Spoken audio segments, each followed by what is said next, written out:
terrific one, a terrific expertise on the subject matter. And I would like to introduce the speakers that will take the floor in a while.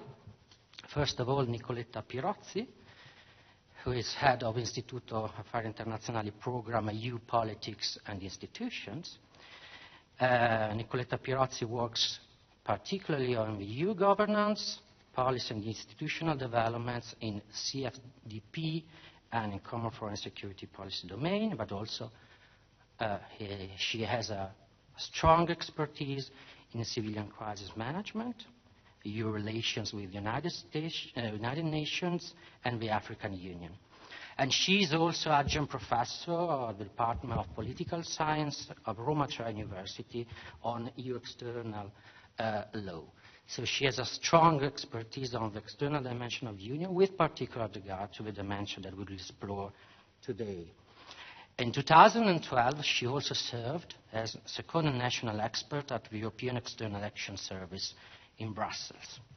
And I will also add that she, together with Lorenzo Vai, is one of the authors of a report which has been drafted by Istituto Affari Internazionali on the differentiated integration at EU level. So she will be able to give us also a larger picture on the way in which the machinery put in place in the context of a CSDP may impact on the EU institutional framework as a whole. Then the floor will be given to Sven-Erik Söder, who is Director General of Folke Bernadotte Academy, which is the Swedish Agency for Peace, Security and Development. Mr. Söder previously held positions as State Secretary in the Swedish Ministry for Foreign Affairs and Ministry for Trade. And he also participated in the past in the group facilitating the Stockholm talks between Israeli and Palestinian representatives. So he has, again, a strong background in crisis management and security management. And finally, Lorenzo Vai will take the floor. Lorenzo Vai is a researcher in European affairs at the Istituto Affari Internazionali e Centro Studi sul Federalismo, and is also adjunct lecturer at the University of Turin. He also has a strong expertise on these topics, and he also authored many publications. In particular, recently, in 2016, he has published a volume on governing Europe, how to make the EU more efficient and democratic. So we are lucky to have such distinguished speakers that will help us in understanding a topic which is, I would say, quite complicated. This session, as you know, is organized as a workshop, meaning that a strong interaction is very welcome and I would say is required. I would suggest to divide the session into parts. So in the first part, I will give the floor to the speakers in order to give them a chance to make the contribution they have to do to the discussion. And then in the second part, we will have a general debate on all the topics, okay? In order to give a chance to all the speakers to contribute to your observations and your comments. I'm the facilitator of this workshop. I'm not exactly sure of what facilitator means and what I have to do in this context. Probably a good starting point is not speaking too much, okay? So just to facilitate the discussion. So that's why I thank you again, the speakers, for having accepted the invitation, for being here today.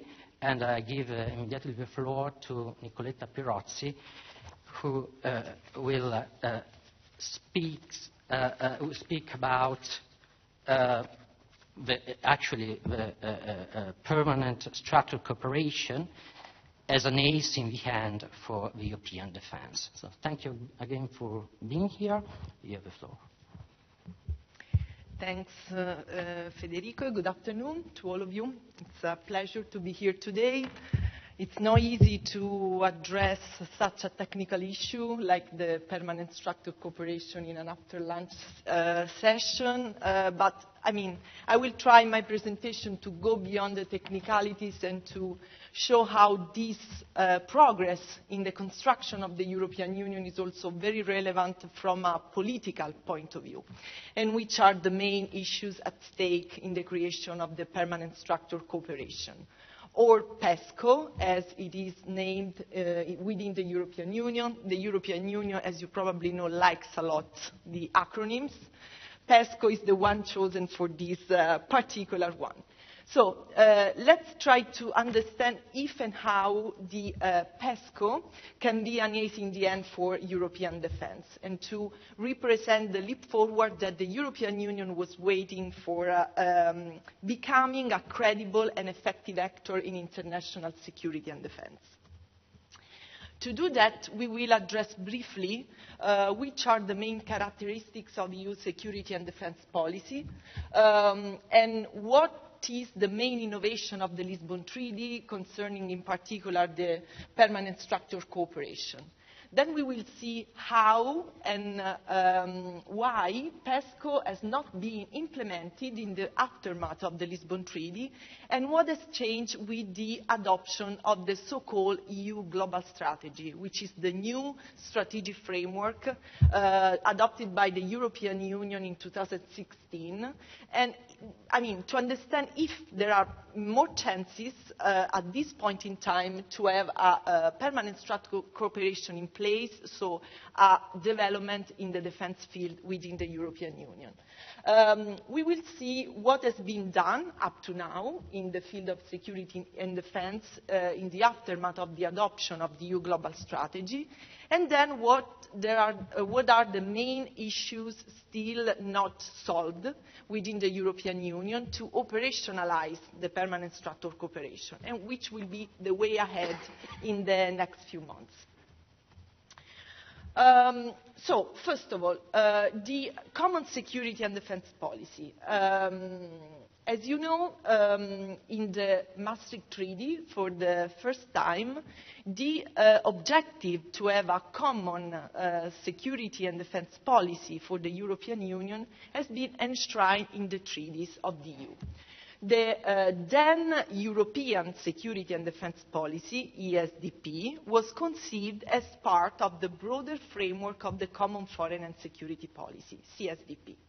With the Lisbon Treaty, the European Security and Defence Policy has been renamed Common Security and Defence Policy, and new developments have been included in the treaties. Among them, the permanent structured cooperation, which will be addressed later. So, just to let you know, the reference articles for this policy are the articles 23-46 of the Treaty on the European Union. There we can find all the main provisions which are relevant for the security and defence policy of the European Union. This policy is a peculiar one, like the CFSP, because it is subject to different rules compared to the other policies of the European Union. And these rules and this way of working and this specific decision-making is very relevant to understand why PESCO is so innovative and is so important. So, first of all, we can observe a preeminence of the intergovernmental institutions within the European Union, in particular the European Council and the Council of the European Union, where the representatives of the 28 and soon 27 member states convene and take the main decisions. In comparison to the supranational institutions, so-called supranational institutions of the European Union, in particular the European Commission and the European Parliament, which of course have significant tasks and also roles in this field, but less so if compared with the other policies and the external policies of the European Union. We can look in particular at the commercial policy, the development policy, and so on and so forth. Second, very important feature, the adoption of legislative acts is excluded in this particular field.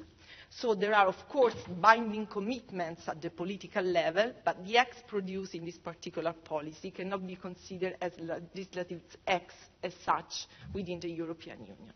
A limited jurisdiction of the Court of Justice, and finally, very important, the unanimity rule as the main rule which is used to take decisions. That means that there is a need for a consensus among all the representatives of the member states to take important decisions in the field of CFSP and CSDP. Now, why PESCO is so relevant and what has been changed within the Lisbon Treaty. The Lisbon Treaty, as you know, is the latest change made within the European Union at the treaty level. A number of innovations have been included, and specifically in what concerns the CFSP and the CSDP. So if you look at the innovations introduced in the Lisbon Treaty, the majority of them strictly relates the external action of the European Union, and in particular the security and defence field.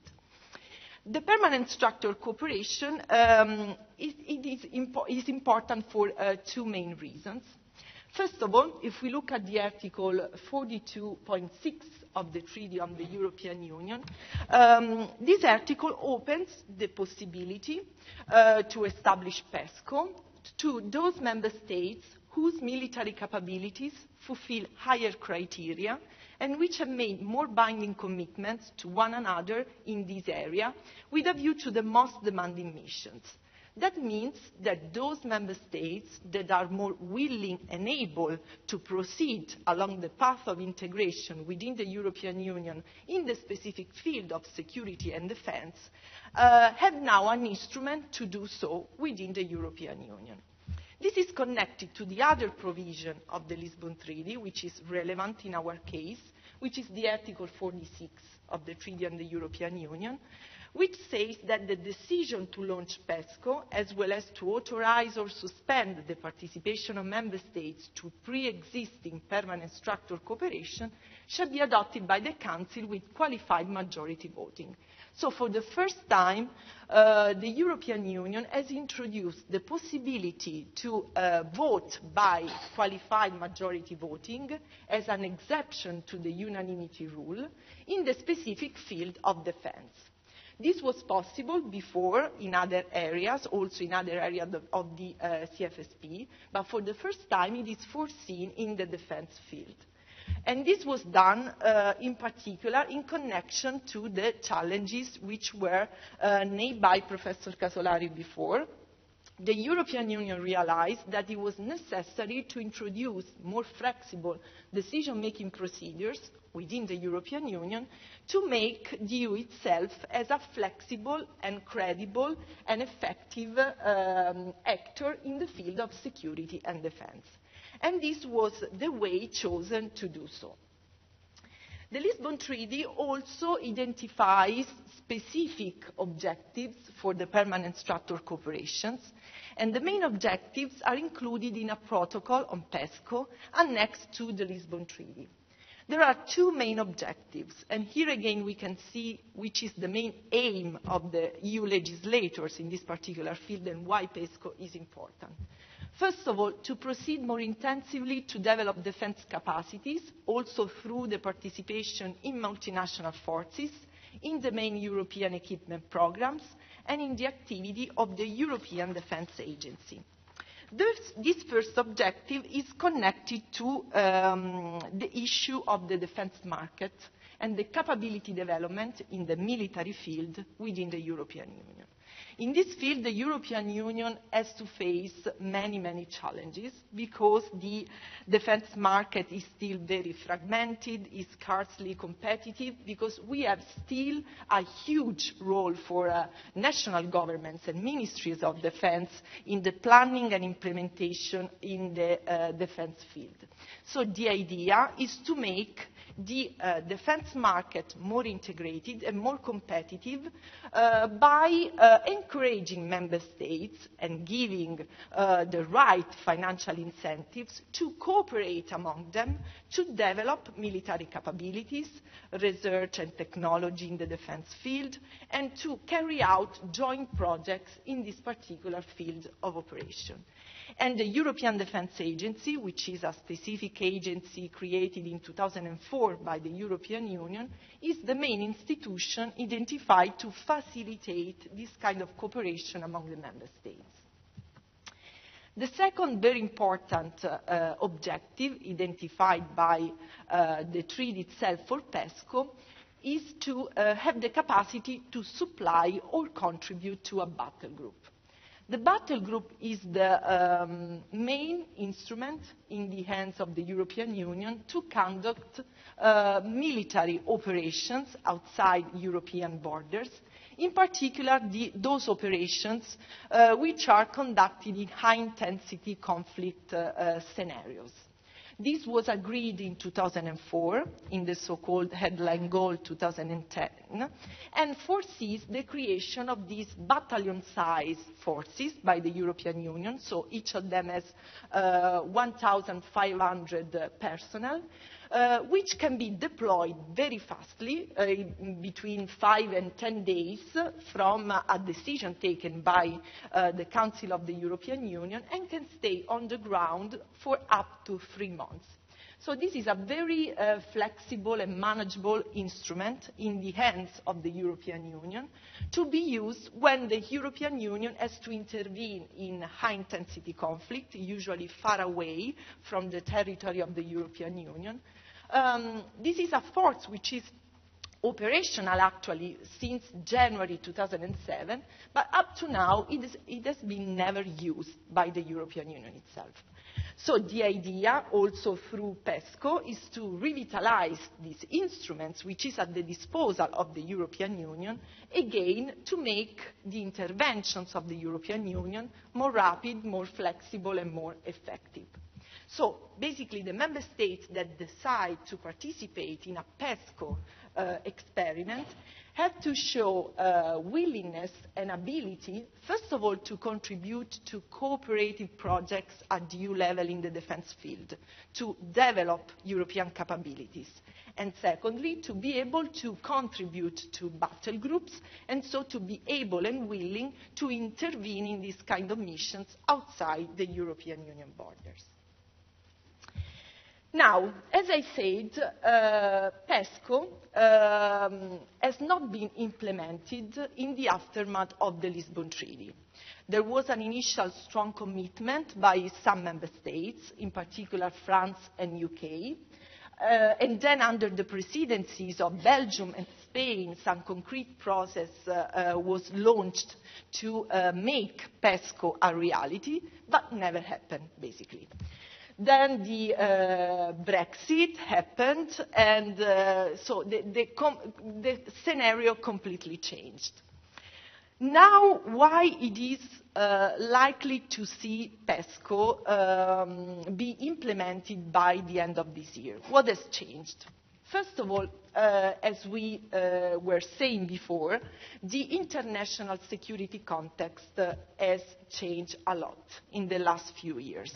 There are a number of new challenges that the European Union has to face in its neighbourhood, but also in other areas which are strategically interesting for the European Union.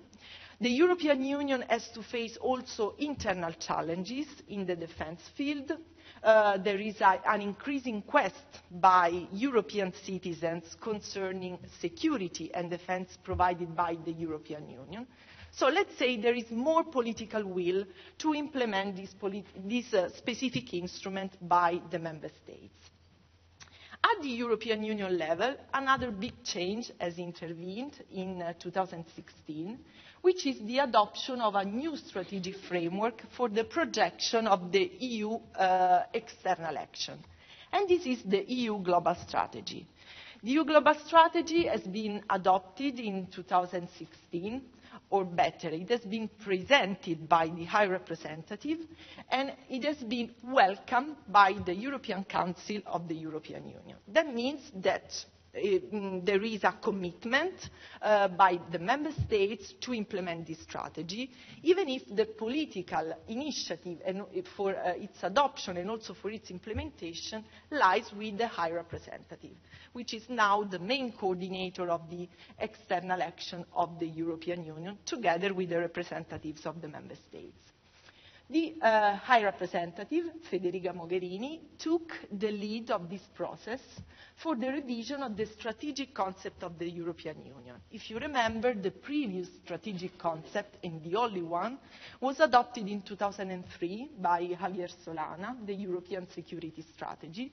This European Security Strategy was a very important document, but it has not been changed since 2003, while the security context outside and within the European Union has incredibly changed over the last 14 years. There was an attempt to review this strategy in 2008, which failed.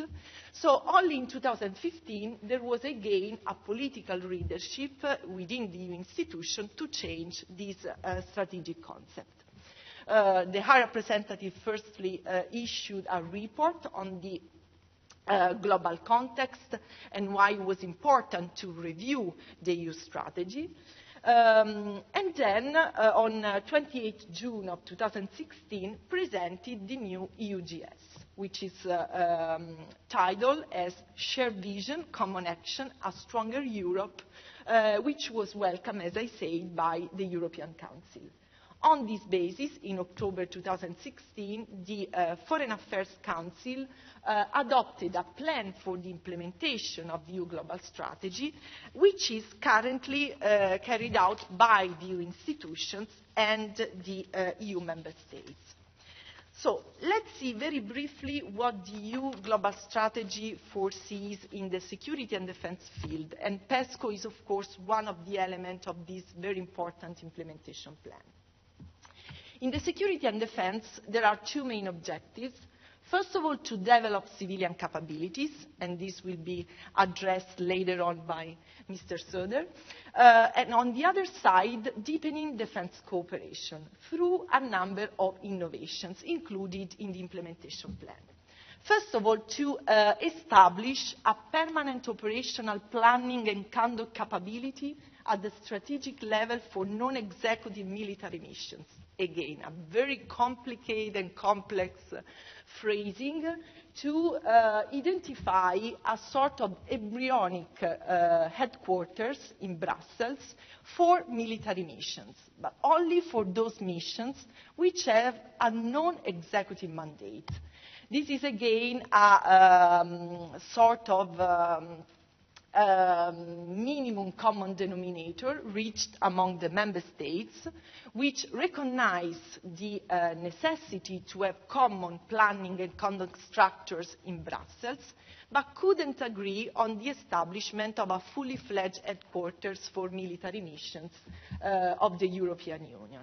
So the compromise is this new planning and conduct capability, which has been already established in Brussels, with the task of ensuring the strategic coordination of the non-executive military mission of the European Union.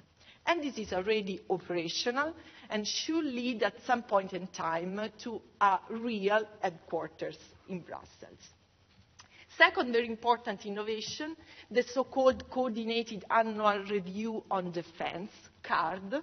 This is a coordination system which has been envisaged to put together all the ministries of defense of the 27 member states and make them coordinate the defense planning for the next few years. This is an innovation compared to the past because usually all the defense planning is made at a purely national level. The idea is to create this forum for coordination and again with a view to establish a fully fledged integration in the defense field among member states. Third, to revitalize the EU battle groups. As I said, this instrument has never been used by the European Union. So the EU Global Strategy foresees new ways of financing this instrument or doing joint training among the member states to basically increase the willingness of member states to use the battle groups for future engagements. The revision of the Athena mechanism. The Athena mechanism is currently the instruments used by the European Union to finance the common cost of the military missions. Now, in the European Union, you can finance through the EU budget only the civilian missions. The military missions usually are financed by those member states that decide to intervene in a particular mission, except for the common cost, which are about 10% more or less of the general cost of the mission, which are financed through this common mechanism at the EU level. Now, the idea is to revise this mechanism to make it able to finance a higher share of the cost of military mission. So this should help member states to find a new equilibrium in the burden sharing for the military mission and avoid that those member states that are more active in the military field, for example, France, Italy, or UK, need to pay also the greatest burden of the financial cost attached to these missions. Finally, and potentially most importantly, the permanent structured cooperation. Now, as I said, why PESCO should now be more feasible than in the past? First of all, because there is a clear need for enhanced integration in the field of defense to respond to those challenges, internal and external, that we have seen before.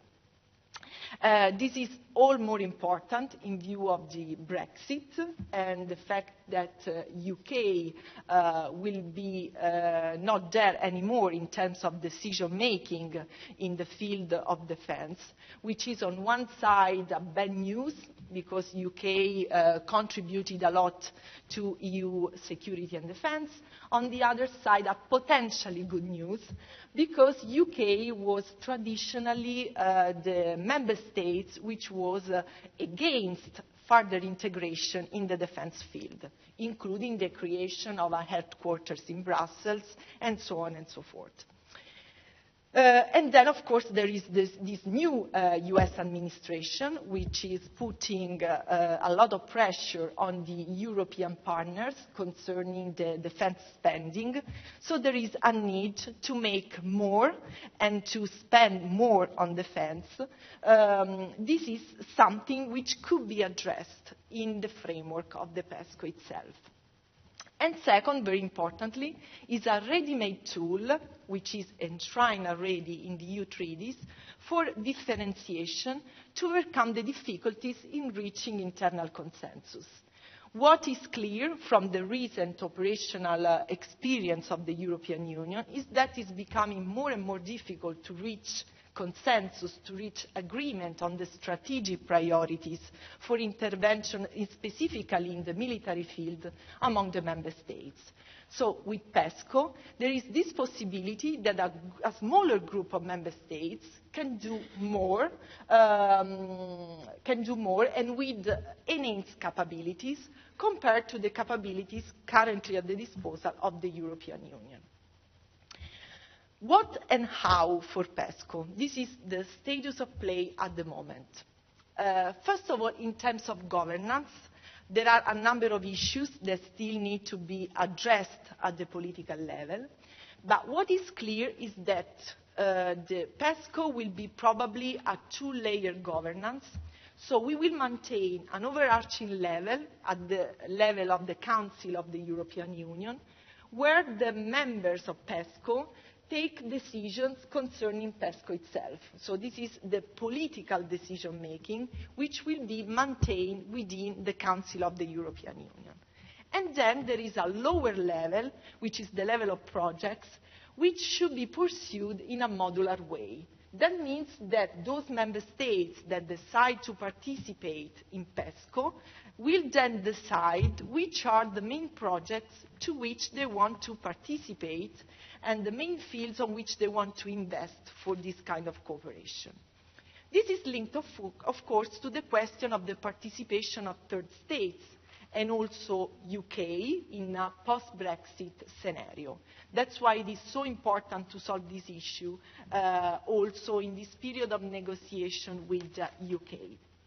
It is clear that the overarching decision-making will be devoted only to PESCO members, so excluding UK once it has left the European Union. However, it will be possible, probably, to accept contributions by third states, including UK, for the projects which are implemented in the framework of PESCO.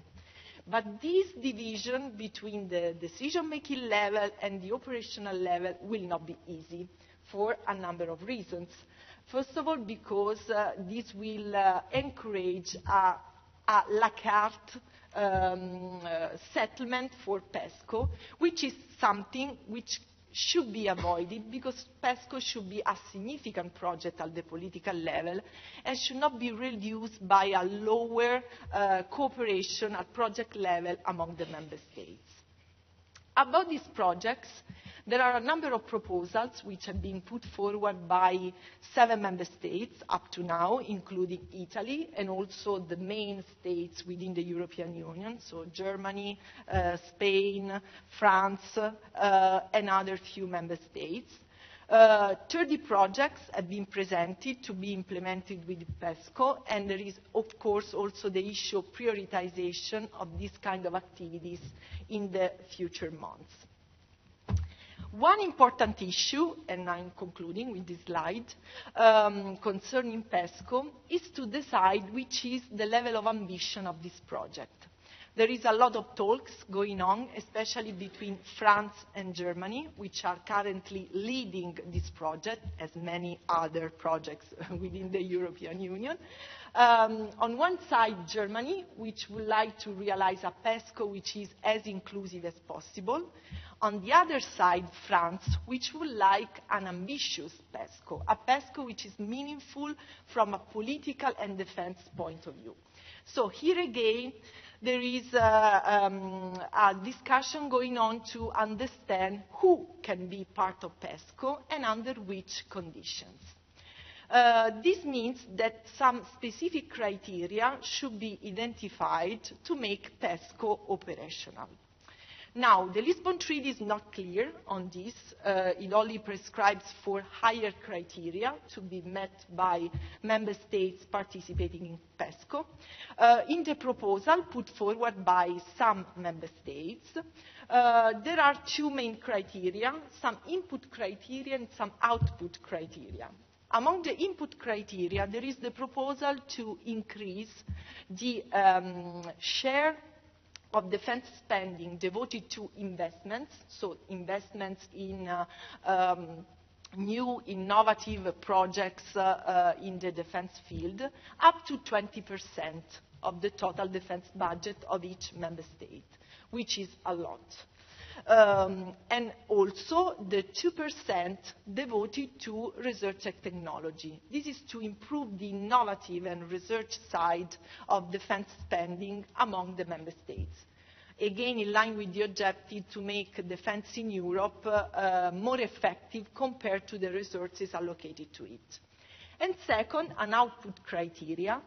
The idea is to develop the forces at the disposal of EU member states in terms of deployability, availability, interoperability, so to make these forces ready to address the most demanding missions which we find named in the treaty. Of course, there is also the issue of the relationship with NATO. So this new PESCO should be autonomous, of course, but as member states say, a close coordination and cooperation should be ensured with the NATO. As you know, a lot of member states, especially the most active one in the defense field, are also members of NATO. So there is this issue of ensuring coordination and avoid overlapping between the EU commitments and the commitments made within NATO, in terms of, especially in terms of armament development and participation in missions outside the EU. Finally, this will cost a lot for member states, so there is a need to have the right incentives in the financial terms in the European Union. Something has already been made at the EU level. The European Commission has adopted a European Defence Action Plan, including a European Defence Fund, which should fund part of the expenses related to the development of defence capabilities within the European Union. But of course, these are only matching funds. Then the Member States should ensure to put the right financial resources in the defence field. And this is, of course, not easy, especially in a period of economic and financial crisis. This seems more feasible now that the economic environment within the European Union is slowly but constantly changing, also in terms of financial and economic situation. So this is just to give you an overview of the PESCO itself and the main political issues still at stake. For the next few months, in June 2017, there was an adoption of a roadmap for PESCO, and then a proposal was put forward in July by 8 member states, France, Germany, Spain, and Italy, with the support of Belgium, Czech Republic, Finland, and the Netherlands. Which are the next steps? So the idea is by the end of September to agree among the member states on the commitments for PESCO and draft a notification for the Council of the European Union, because PESCO should be established by this notification by member states. Then the signing of the common notification for those member states willing and able to participate should be done by mid-October or November at the latest. And then the idea is that the High Representative tables a draft Council decision to be adopted within 3 months by qualified majority voting, of course, which is the innovation of the Lisbon Treaty. If everything goes well, including the German elections, we will probably see a PESCO before the end of the year, or most probably at the beginning of next year.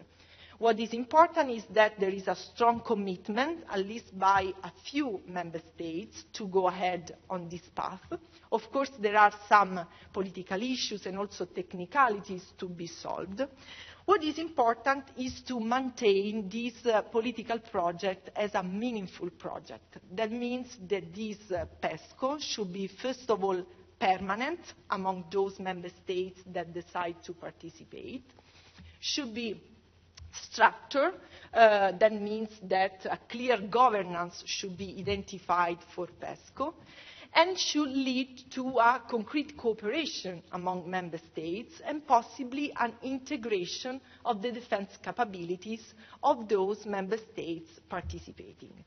If it is not like this, this would be another very nice project of the European Union, which didn't lead to any concrete developments at the political level. Otherwise, as we say, this can be really an ace in the end for European defence, and also, which is also very important, and this is something that Lorenzo will touch upon later on, can be a good example for a new way of differentiation within the European Union, which can then be applied also to other fields of cooperation. So I will stop here. And of course, if you have questions later on, I will be happy to answer. Thanks. Thank you very much for this clear presentation that has highlighted the major political institutional problems we related to PESCO. You have seen how complex the machinery is, but we are familiar to complexity. Also yesterday, speaking about Brexit, we have seen that there are many complex mechanisms that must be taken into consideration by EU actors and EU institutions. And this is a result of a political compromise. When we have political compromises, we have always complexity in legal settings. But the presentation was very clear in presenting the major features, and I particularly appreciated the emphasis which has been put on the political dimension of this new tool and the need to have a clear structure and political mandate. Otherwise, we risk to have a new empty box, and so we risk undermining the aim of this tool. Now it's time to move to another dimension of CSDP, which is the civilian dimension. And so I give the floor to Sven-Erik Söder, who will present a contribution on the future of the civilian dimension of the EU common security and defense policy. I thank you again for your availability, and I give you the floor. Can I get the computer? Yeah, you have to move, yeah. Sorry for that.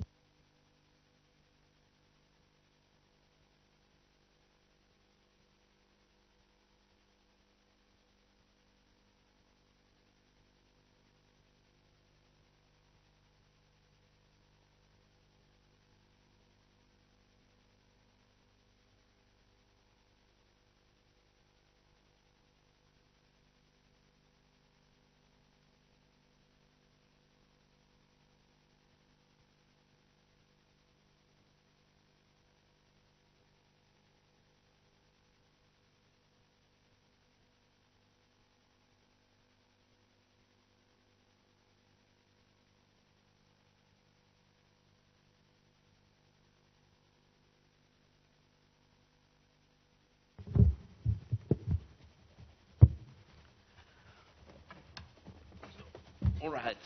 Hello and good afternoon, everybody.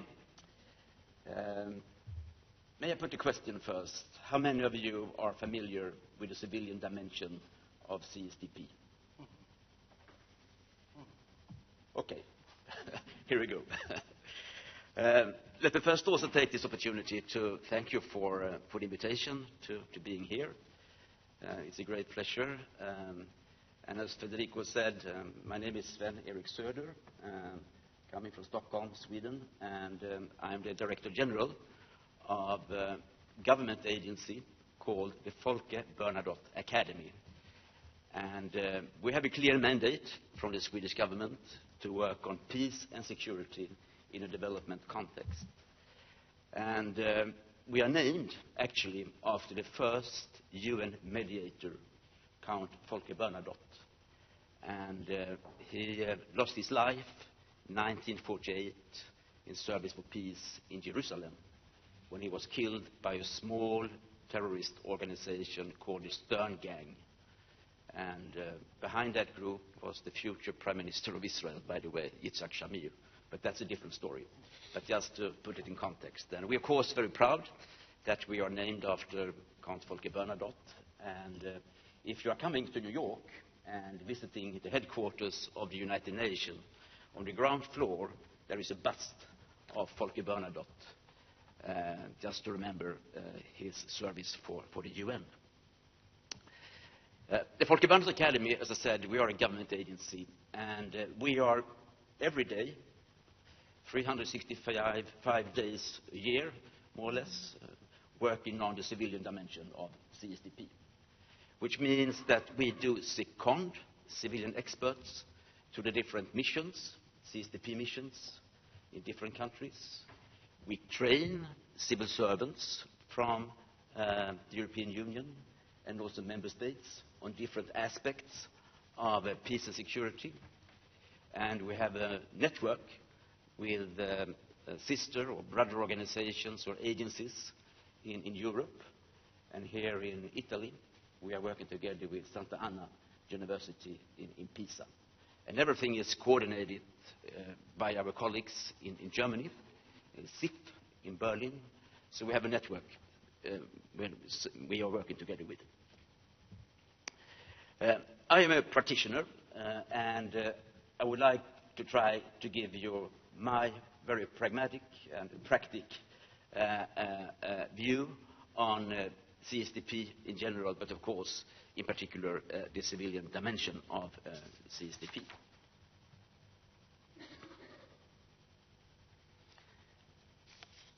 And this is the title of both your summer school and this workshop. And as the title of the summer school is Rethinking the European Union 60 years after the Treaties of Rome, I would also like to try to say a few words about the importance of the Treaties of Rome in terms of the development of CSDP.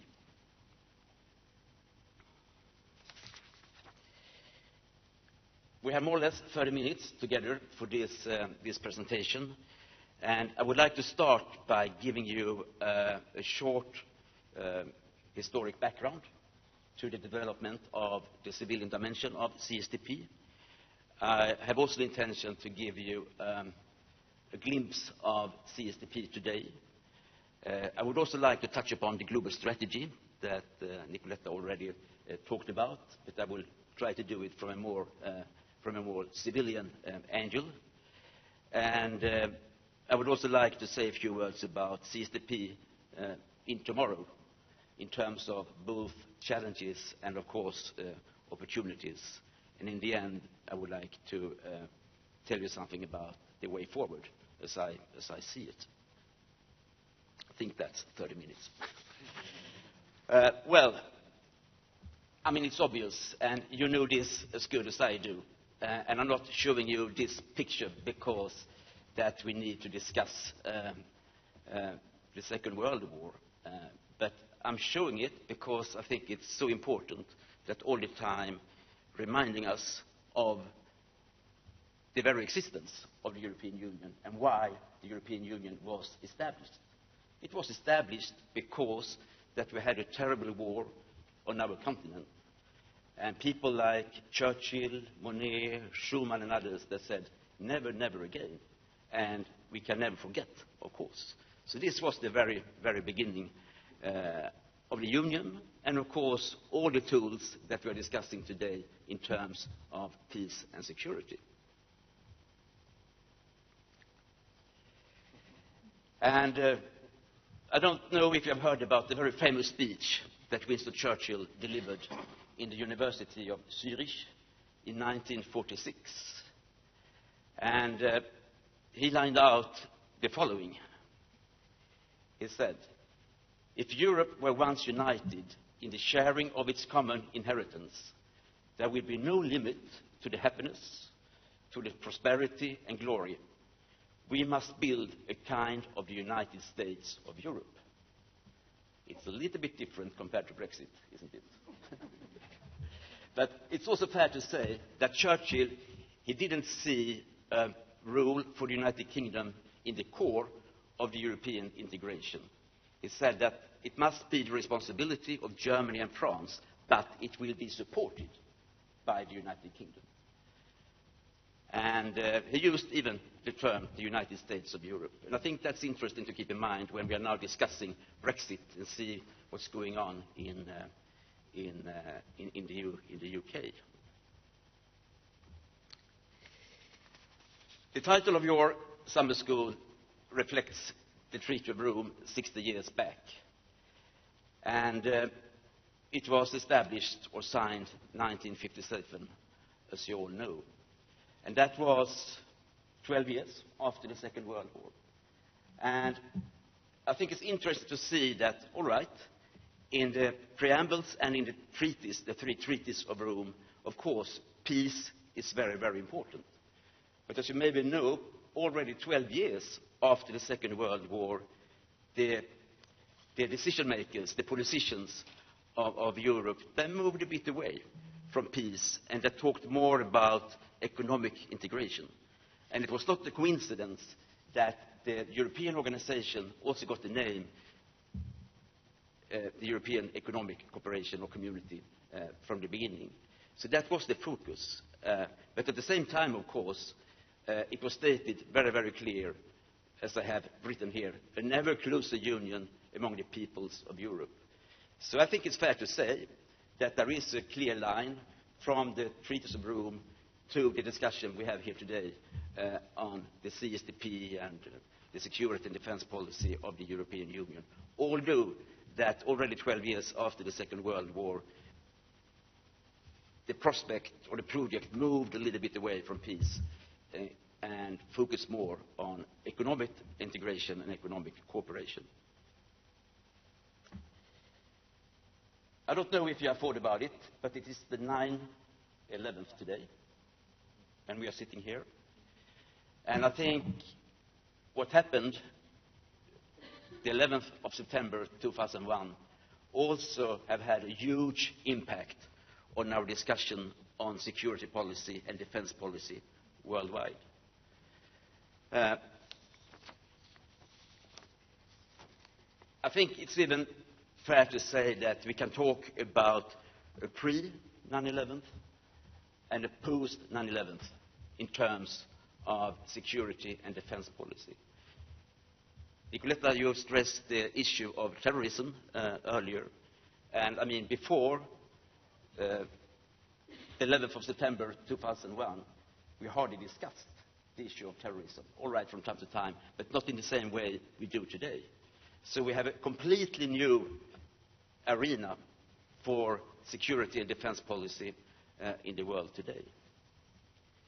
I don't know if you are familiar with the lady to the right here, but she's the former Minister for Foreign Affairs in Sweden. She happened to be a friend of mine. We used to work together in youth politics. And she was assassinated also the 11th of September 2003. And the reason she was assassinated was that she was very much behind the European Union's policy on the Balkan Wars. And a crazy guy in a department store in Stockholm killed her because he was against the NATO bombings of Belgrade in the end of the war. And Anna Lindh and the Swedish government, of course, supported the EU policy on that, and that costed her her life.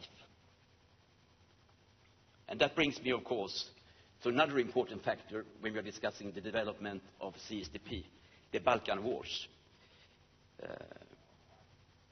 It was war in Europe, 39 to 45, but we got new wars, 4 new wars in the 90s. And it was a shame to see, frankly speaking, how impotent the European Union behaved. We didn't have a policy, a common policy.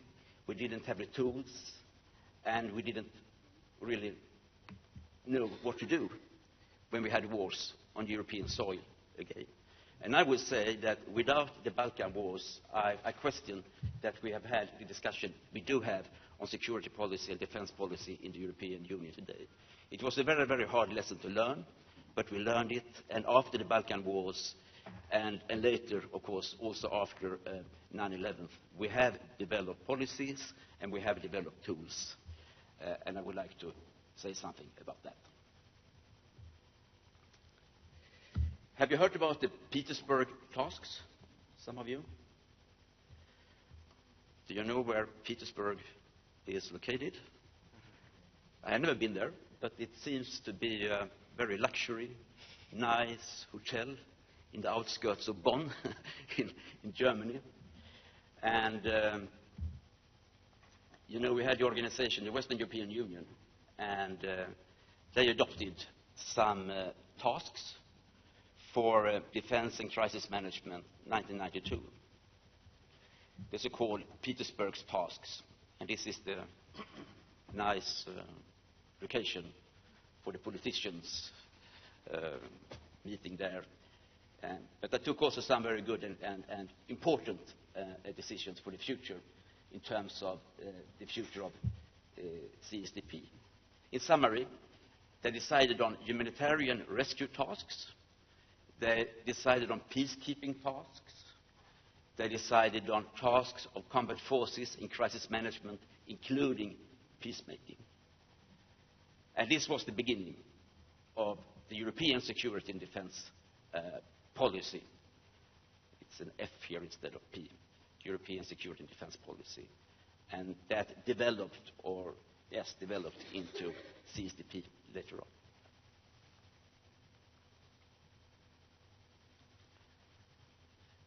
Let's move 8 years. This is a family photo. In all summits, you know, with politicians, there is always a family photo. And this is in the end of the summit in Feira, in Portugal, 2000. Maybe you can recognize some of your Italian politicians. I think you can see Romano Prodi here. And it's a gathering of all head of governments and foreign ministers in Feira. And can you recognize the guy in the middle with football scarf? It's a Portuguese football scarf. I think it is Antonio Guterres some years back. He has a little bit more grey hair today. But Santa Maria de Feira conclusions of year 2000, they are really, really important. And they're built upon the Petersberg tasks. And to make it very, very concrete, the priorities from Feira was put number one priority on police contributions.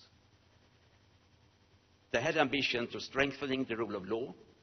They had ambition to strengthening civilian administration in third countries. And they also talked about civil protection.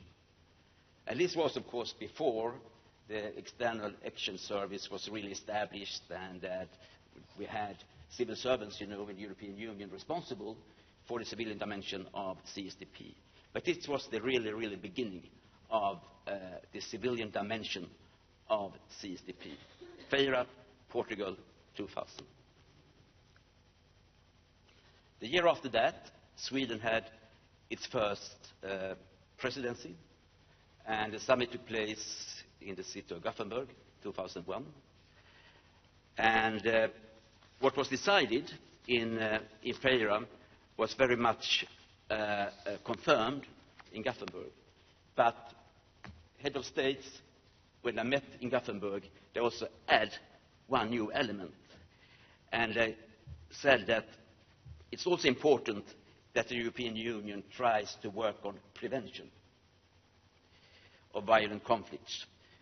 And I said that will improve the Union's capacity to undertake coherent early warning, analysis and action. And two keywords here are prevention and early warning, and I will get back to that. Because we have talked about prevention and early warning the last 17 years, but I'm not sure that we have delivered really, really that much in real life. But it's important, of course, prevention and early warning. That was 2000, Feira. It was Gothenburg, 2001. And since then, we have developed the CSDP, I would say, very, very much. And I hope you can see the map here. The map here indicates where we have military operations or missions today and where we have civilian missions. And altogether, we have 9 civilian missions and 6 military missions, yes. And the civilian missions, they are indicated in blue, and the military operations or missions, they are indicated in yellow. And you can see we are in Central African Republic, we are in Sahel, we are in Kosovo, Bosnia-Herzegovina, the Palestinian territories, and so on and so forth.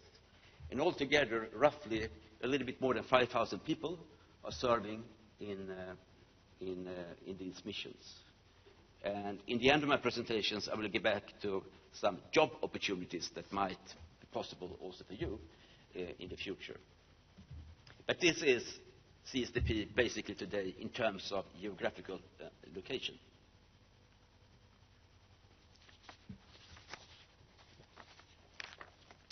It's an interesting picture, I think. We had the High Representative and a lot of empty chairs and UK flags, the Union. Nicoletta mentioned the global strategy earlier, and that's a very, very important document. And it is published by the External Action Service. And when you have followed the policy-making process in the European Union last year, maybe you have also got across some white papers published by the European Commission on different aspects of the future European Union. But frankly speaking, I don't think that those white papers will be that important in the future. My observation is that member states, they don't discuss them too much. But the global strategy, for sure, is on the table and will be important for the future. And the global strategy is talking both of the military defense side, but also about the civilian dimension of CSDP. If you read the preamble of this global strategy, written and signed by the High Representative, I think it's good, but frankly speaking, I think it's also fair to say that you can see a bit of, the self-confidence is not that high. Federica Mogherini is talking about that some people, they're even thinking of resolving the European Union, but still, of course, we have the Union and we have to stick together and we have to do the best we can about it, of course. But I personally, I'm missing a little bit of a better self-confidence in terms of what the High Representative is stating. In this document, however, she is outlining both purposes for the civilian dimension. She is talking about different methods. And the key word here is the integrated approach. A couple of years back, we talked about the comprehensive approach. Now we are talking about the integrated approach. I'm not sure that the difference is that big, but if you would like to be updated and sticking to the right catchwords, 2017, please use integrated approach. They're also talking about the capabilities, and they are talking about how to go ahead and how to work. And they are indicating three ambitions in terms of the civilian dimension. The High Representative, or EAS, they are saying it's important to strengthen the EU's capability to respond to external conflicts and crises, number one. Number two, strengthen capability to contribute to capacity development in receiving countries. And third, protect Europe and its citizens.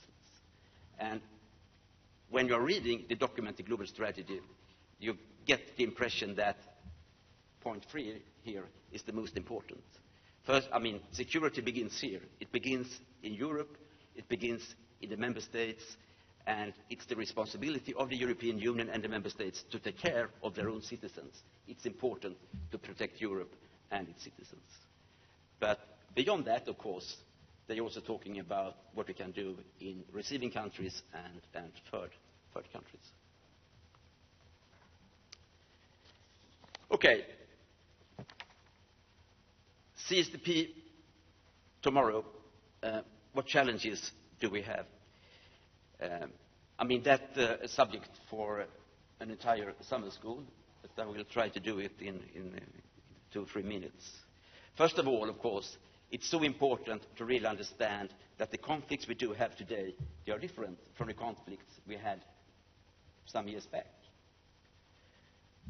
During the Cold War, civil wars hardly existed.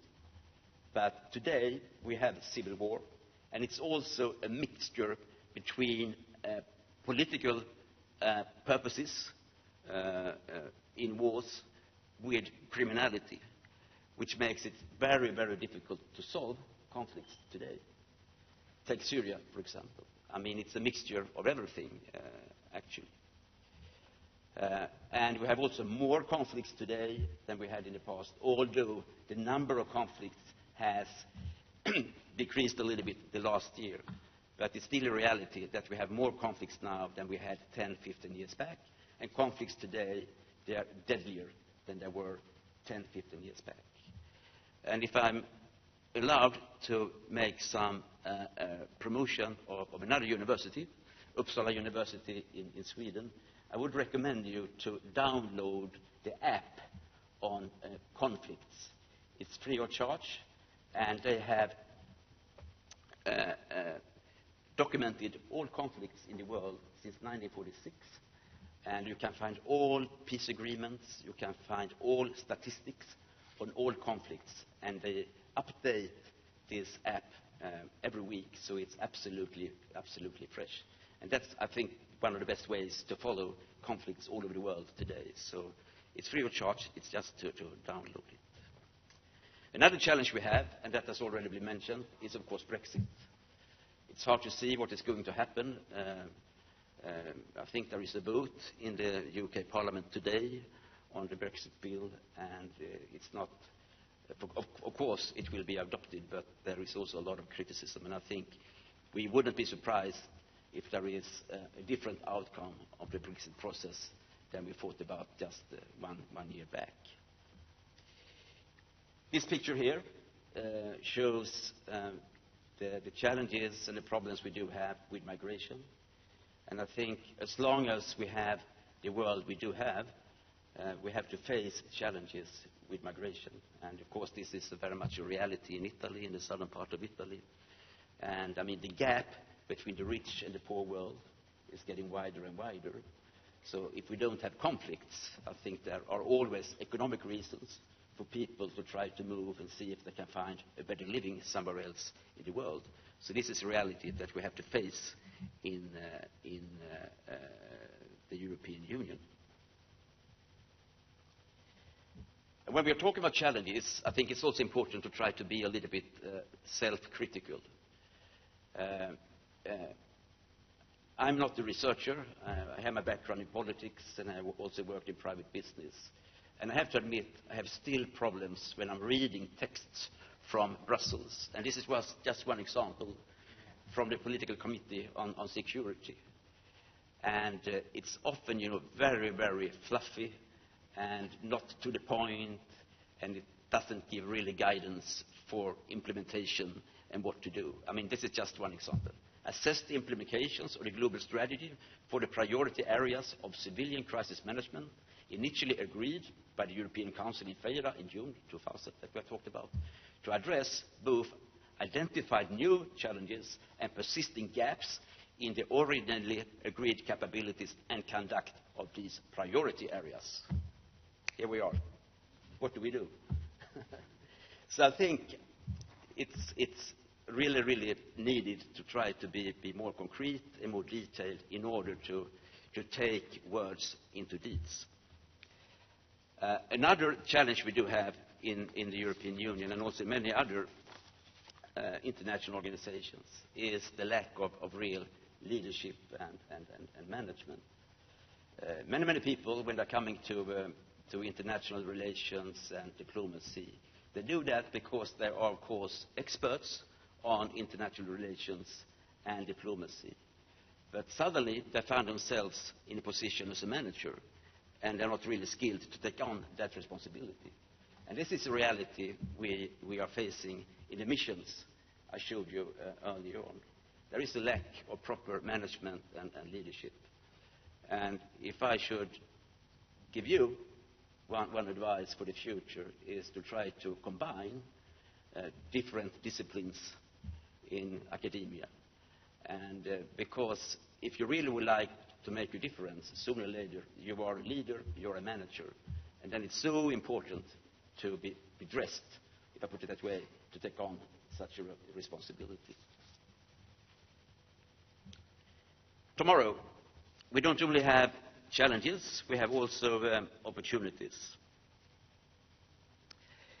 Regardless of if we are 28 or 27 member states in the European Union, we are a great union, a huge union, the biggest union in the world in terms of growth, economy, resources. We are a humanitarian superpower, there's no doubt about it. So for sure, there is no need for lack of self-confidence it's a strong union with a lot of resources that can really, really contribute to peace and security in different parts of the world. I think also the values that our union is based on are quite unique, and it's a great, great guidance or guideline for making a difference abroad in other countries. So the base is really there for the future. That's my opinion. If we take a look into the toolbox, what is happening now in the External Action Service, I can also see many, many positive signs under the management of Federica Mogherini. I talked earlier about prevention and early warning, and recently they have established a new department in EAS called PRISM. And the purpose of this new department is to contribute to early warning activities. They are supposed to work on security sector reform. They are supposed to work on stabilization. They are responsible for crisis response, and not least mediation. And of course, in an integrated approach together. And this is a new phenomenon. And from our side, from Sweden's side, and from my own agency side, we are hoping very much from this initiative taken by Mogherini and her colleagues. Finally, what can we expect from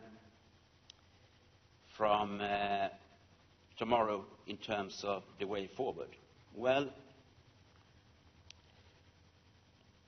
there are some interesting new thinking in this policy field. And recently it was published a non-paper initiated by Germany and Sweden on the future of CSDP. So far Italy is not, they have not signed the paper, I would say, but I think that also Italy is behind the ideas because they are not at all controversial. But the thing here is that some member states, I think they are altogether 12 member states, they are trying now to take words into deeds in order to be a little bit more operational. So what they are talking about, the member states, the 12 member states in this paper, is they're talking about better capabilities. They are talking about faster deployment into the field, so as called rapid response teams within the civilian dimension. I'm still only talking about civilian dimension. There is now a process to establish a warehouse procurement center, which will make it much, much easier to establish civilian missions in different parts of the world. They're talking about possible standby capacity, specialized teams, and also they're talking about pre-identified teams of civilian experts. And of course the reason for all the proposals here is that the member states here, they would like to see quicker, faster deployment of teams when it is necessary to go abroad and to make a difference. So in a few words, my conclusion is that from FEIRA 2000 and today, I think we have seen an impressive development. I think it was not possible to foresee what the CSDP should look like today, 17 years back. And I think it will also be the same in the future. CSDP evolves over time. But in order to be successful, I think it's also important that the member states really take their responsibility together with the External Action Service, and that they are trying to be as innovative as possible and bringing up new ideas on the table. And not least, last but not least, I think it's so important that we are able to address both our internal security challenges and at the same time take a responsibility for the external security issues. It's two sides of the same coin. Job opportunities. We have different systems in different countries. And I think here in Italy, the responsibility for deployment of civilian experts to the different CSDP missions is in the hands of the Ministry for Foreign Affairs. But we have many, many Italian colleagues in the different missions. So if you think that this might be an option for you in the future, my advice is to get in contact with the Ministry for Foreign Affairs in Rome, try to follow the announcements on vacancies in different missions. And there is a spectrum of possibilities. I mean, we have deployed observers. We do have observers in Georgia. We have rapporteurs. We have rule of law experts. We have security sector reform experts. We have managers in different missions, and so on and so forth. So the areas of expertise that the European Union are working on abroad, of course, in order to do that, they need also experts recruited from the member states. So if you think that this is a future for you, take the chance. And I can assure you, it's really, really a good experience that might be also useful in other contexts in your future career. And if you would like to know more about the Folke Bernadotte Academy, of course, we are on the web. We have our homepage. We have a blog. We are on Facebook, Twitter, LinkedIn, and so on and so forth. So, thank you.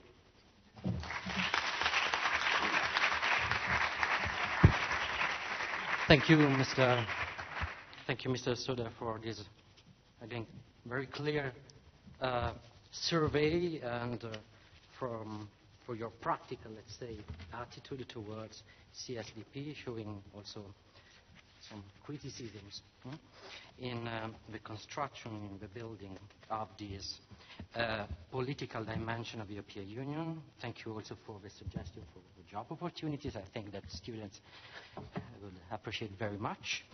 I would like only to, let's say, highlight a passage of your contribution which is related to the linkage, the existing linkage between CSDP and the values, the common values of the European Union. You are right in saying that we can only have a strong CSDP if we have a strong common understanding on some fundamental values. If we look at some developments in some European countries, and if we look at also the reaction by the EU institutions, in particular the European Parliament and the European Commission, maybe we can have some doubts of the fact that a sound value basis is still available, let's say. So I would put the emphasis on the need also to reshape our common values in order to build new form of political integrations. But thank you very much for your presentation. And now it's time to try to, let's say, resume all has been said so far, and trying to look at the possibility to exploit the legal tools elaborated within the CSDP and the CFCP domain in a larger context, which is the context of the European integration process. Lorenzo Vai will give us a presentation on a differentiated CFSP feasibility and instruments. I thank you again for being here, and you have the floor. Thank you. Thank you very much, Federico. And, of course, thank you for having me here today. Thank you for the invitation. Just really one word about the job information that you just received, because our institute just published, if I'm correct, 2 years ago, a small volume which is called Civili in Missione. Was a project that the Institute for International Affairs carried out with the Italian Foreign Ministry, and you can easily find this volume on our website. And in the volume, you can find all the information about the recruitment that is correct. In Italy, is made by the ministry, the recruitment to become a civilian expert in the European civilian mission. So, and really, check it out, because really there are many, many opportunities. Just one question before start. Do you know more or less I think that probably you know, because you have probably studied this topic before, how many civilian missions the European Union now is carrying out abroad, more or less. Just guess. Like 5, 6, 20, 40? Do you have any idea? I mean, don't be shy, really. I mean, you are here to learn about that, so it's okay. Sorry? 60. Well, not so many, but actually a good number, because now civilian missions and military operation, more or less, there are nowadays we can count more than 20 missions and operations. So, especially in Africa, but not only, also in Eastern Europe, in the Balkans. So really, there are many opportunities. Just Civili in Missione, you can find easily on our website. By the way, in this workshop on the opportunities offered by differentiation in the European defense, I would like to take a step back. Because a common question that arises every time a possible development of the European defense is put on the table is to what extent we can imagine more integration in the European defense without any step forward in the EU foreign policy, what is formally known as the Common Foreign Security Policy, the CFSP. Of course, I don't know your expertise, but you should know that the Common Foreign Security Policy is, we don't have anymore a pillar structure of the European Union, but is, let's say, the bigger framework where you find also the operational branch, which is what we are talking today, the Common Security and Defense Policy. But at the political level, when we talk about what is called the EU foreign policy, all the decisions are taken in the European Union using the Common Foreign and Security Policy rules. So, to put it simple, do we really need more EU military or civilian capabilities if there is no, at first, a political common ground at the European level to take decision about their use?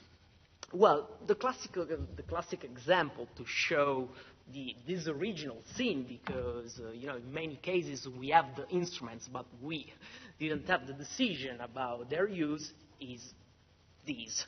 You already heard about that. This is a nice picture of a European battle group.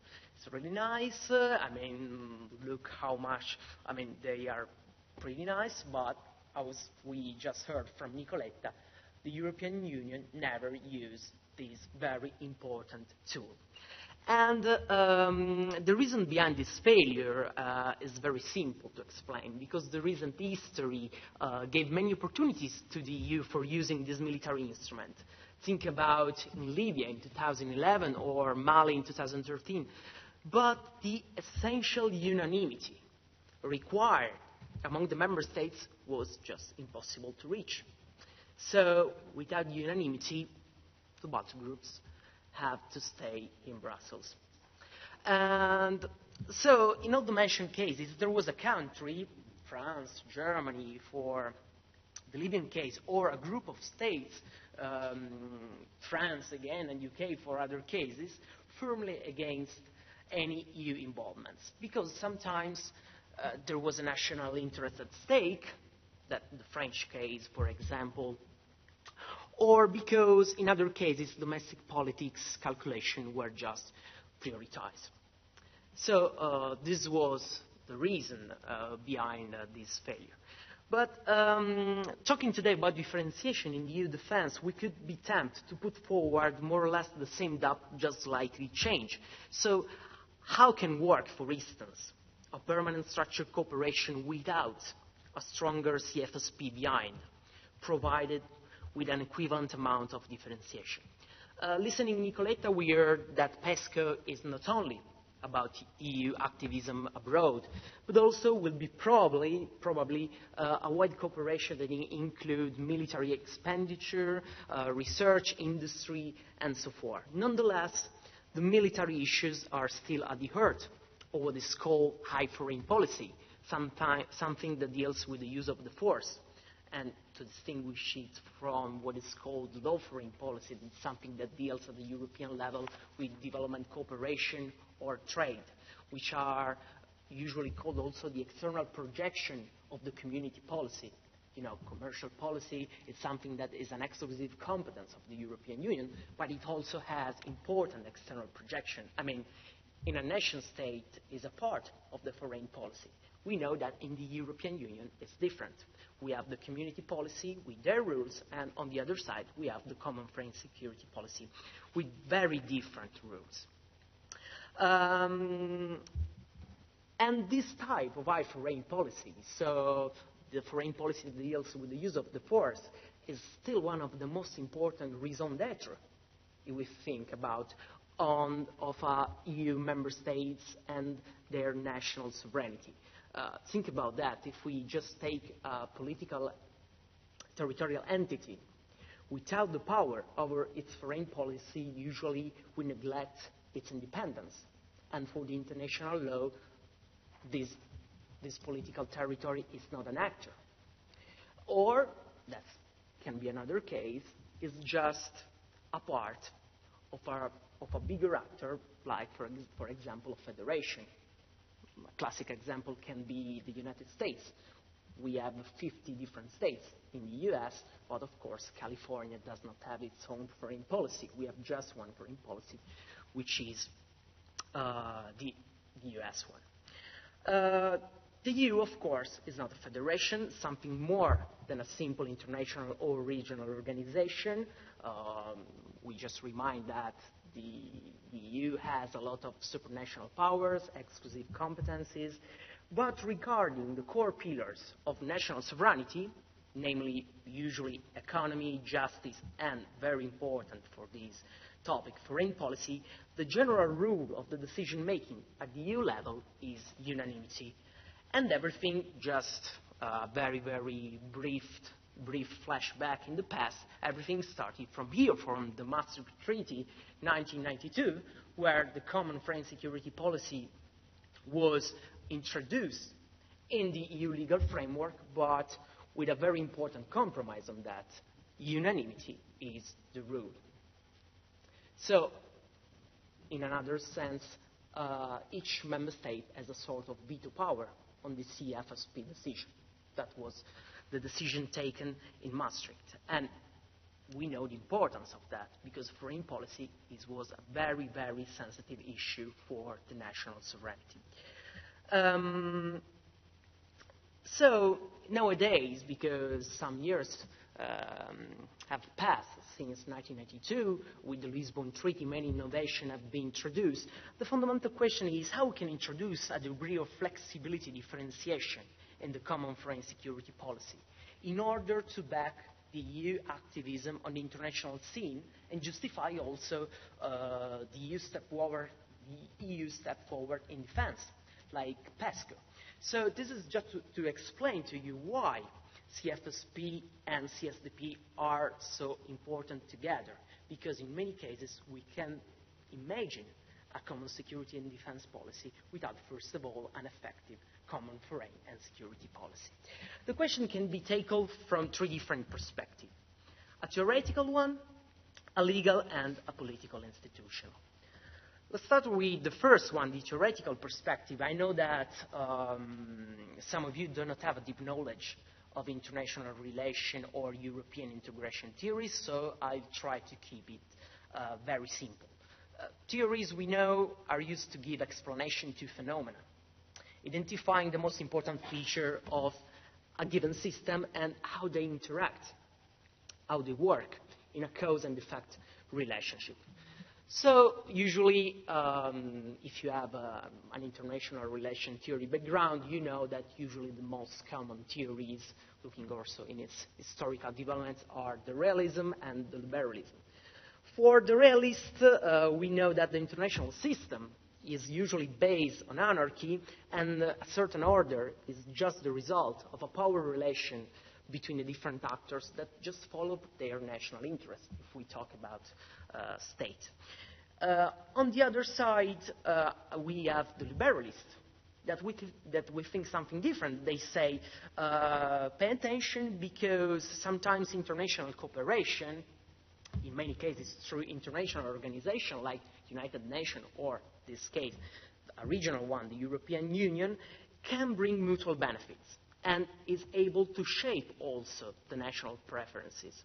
So national interests are of course important, they exist, but the international cooperation can be a game changer in the international system. So, you know, this is a very different overview about the nature, about the international system and how it works. Of course, there is no one single theory that fits all, and so especially in the EU case, we should be aware that we should use at least different theories, like lenses, to understand different situations. And in the case of common foreign security policy, the major concern is about the creation of a common interest, about 27, 28 member states. Because we know that, and we just mentioned two examples, Mali and Libya, that a clear contrast between national interests is something quite common. And when there is a contrast between member states at the EU level, it's really hard to build a common response. So we don't reach any type of activism on the international scene. No convergence of view, no unanimity, no EU foreign policy. Quite easy to understand. But, and that's the point, if we pay more attention, we notice that in the majority of the cases, the problem is not an insoluble contrast of interest, but simply the lack of interest. And it's something different. Each member state has its traditional and historic, I would say, national foreign policy objective. And in many cases also relative area of interest. Specific example may include the northern dimension for Scandinavian and the Baltic states, the Mediterranean for Italy, from Spain and France, Africa again from France, UK and Portugal, Latin American for Spain and Portugal, Asia for UK. And of course, we could say more also not only on the geographical side, but also on the thematic side. We have just heard that, for example, for Sweden, the civilian crisis management is something quite important for its foreign policy. Of course, for France, things are quite different. They care more about maybe on hard capabilities, on the so-called boots on the ground, so the use of the force in military operation. But if we have different member states with different foreign policy objectives, with no contrast, but just without any type of overlapping interest, why, for example, Spain should pay attention to the Southern Africa? Or, I don't know, why Belgium should care on what is going on Ukraine. That is the real, in the majority of the case, the real reason why often we have the European foreign policy missing. Because the European system nowadays does not offer sufficient incentives for national politicians, especially, to generate the necessary political will. We heard we have no EU funds for military operation. We have the Athena mechanism, but which is something different. We don't have any EU capabilities. So we don't have incentives, and its decision-making that required unanimity is strenuous and slow. And the sum of all these make a vicious circle that erode the collaboration in the common foreign security policy. So disappointed and frustrated by the limited added value of EU foreign policy, the member states restrain commitments toward the common foreign security policy in general at the extent of their willingness to support initiatives proposed by other states is really, really low.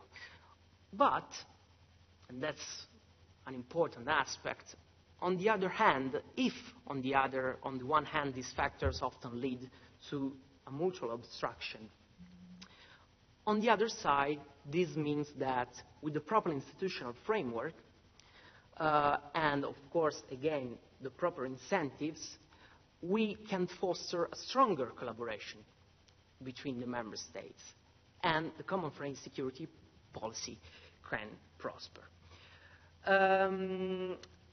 On that, I would like to move to a legal perspective, because if unanimity is the rule in common foreign security policy decision-making, since the Maastricht Treaty, we have to highlight that some extensions have been introduced recently, in 2009 by the Lisbon Treaty. And the first one is the constructive abstention, that leaves room for member states to abstain without blocking the decision.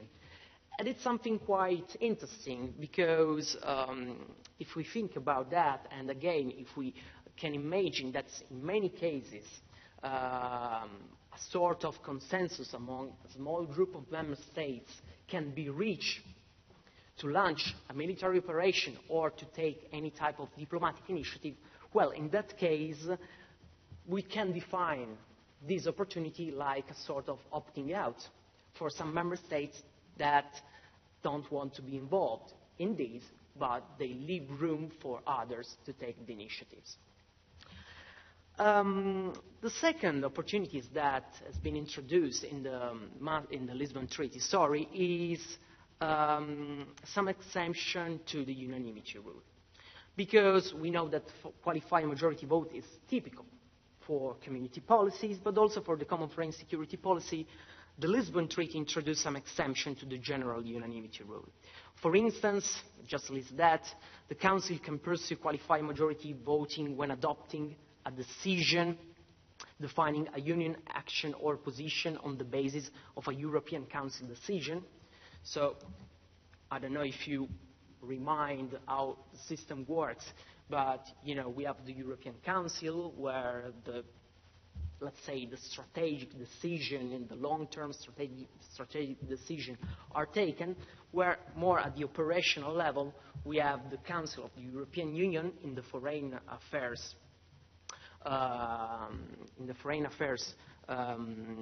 formation, so where the foreign affairs ministers usually sit, that vote on the decision, of course, sometimes, in any cases, but especially when there is a decision of the European Council following its direction, and that's the case. But another, and that was the exception that was mentioned before by Nicoletta, we have another exemption, and the use of a qualified majority vote when adopting any decision on a proposal which the High Representative has presented following a specific request from the European Council made on its own initiative or that of the High Representative. And that's something new, because, again, it gives to the High Representative an important power. Of course, again, we see that the European Council and a decision between the European Council is essential, and usually decisions between the European Council are taken by consensus or by unanimity, but, it gives power to the High Representative to, let's say, at least to put forward a shuttle diplomacy between the member states, to put on the table initiatives to foster the debate on foreign policy. I know that, of course, this is not, from a legal perspective, cannot be taken as an important change. We still are in the intergovernmental area where the member states have the power on their decision. The Commission, of course, is just sometimes invited. The European Parliament has a very, very minor role. There is no, in this sense, democratic accountability, because the legitimacy, theoretically speaking, is usually, the democratic accountability is usually carried out by the national parliaments over their executives. But, it's something new, because for the first time in European history we have an important actor like the IREP that can put forward initiatives and can convince at least the European Council to divide on that. The last two possibilities offered by the treaties are the enhanced cooperation in common foreign security policy. We heard about PESCO. PESCO is something really precise that deals with the common security and defense policy. But if we talk more in general, the common foreign security policy has also its possibility given by the treaty, Article 331 of the Treaty of the Functioning of the European Union, to give the possibility to a group of member states to go forward on that. So to create a sort of, let's say, stronger cooperation on some CFSP topics. This opportunity has never been used in the last years, and there is a reason. As PESCO, that was probably easier to use for different reasons, the enhanced cooperation is quite hard to launch because unanimity is required, the number of states to be involved. I mean, there is a minimum of number of states that have to be involved. So, it's an instrument, but especially when we talk about foreign policy, where consensus is hard to get and to form, enhanced cooperation didn't get so much success in the last year and was never used. Also because, and it brings me to the last point, the majority of the member states prefer to build political cooperation also in foreign policy outside the European Union legal framework. Just to give you an example, the Visegrad Group, you heard about the Visegrad Group, I think, which is a sort of political cooperation group, quite institutionalized, that gathered 4 states, Poland, Slovakia, Czech Republic, and Hungary. And they also discuss and debate about foreign policy issue that then after the discussion they bring to, at the European level also in the Foreign Affairs Council. So you see that this example showed that in reality member states have another opportunity, the creation of a coalition outside the Lisbon Treaty, so outside the legal framework offered by the treaty. And it gives more freedom to the member states, first of all, because they can decide about the level of institutionalization of that, so they can decide, okay, just create a simple forum, or we can create a secretariat, or we can create organs and bodies. And this was also quite used in the last years among the member states, in not only at the European level, but also in a broader view. Think about all the group of member states that were involved in diplomatic negotiation, also the EU level. Think about the Iran nuclear talks. The European Union, in that case, had a role. The IREP had an important role during the negotiation.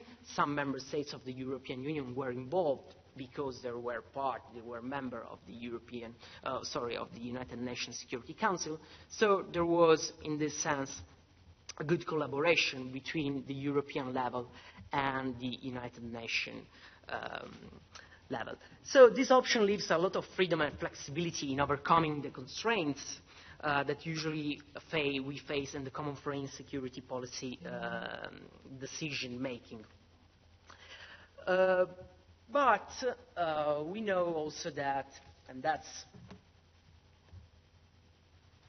the last part, the political institutional perspective, that something has changed after the Lisbon Treaty, also in the institutional and institutional architecture of the European Union.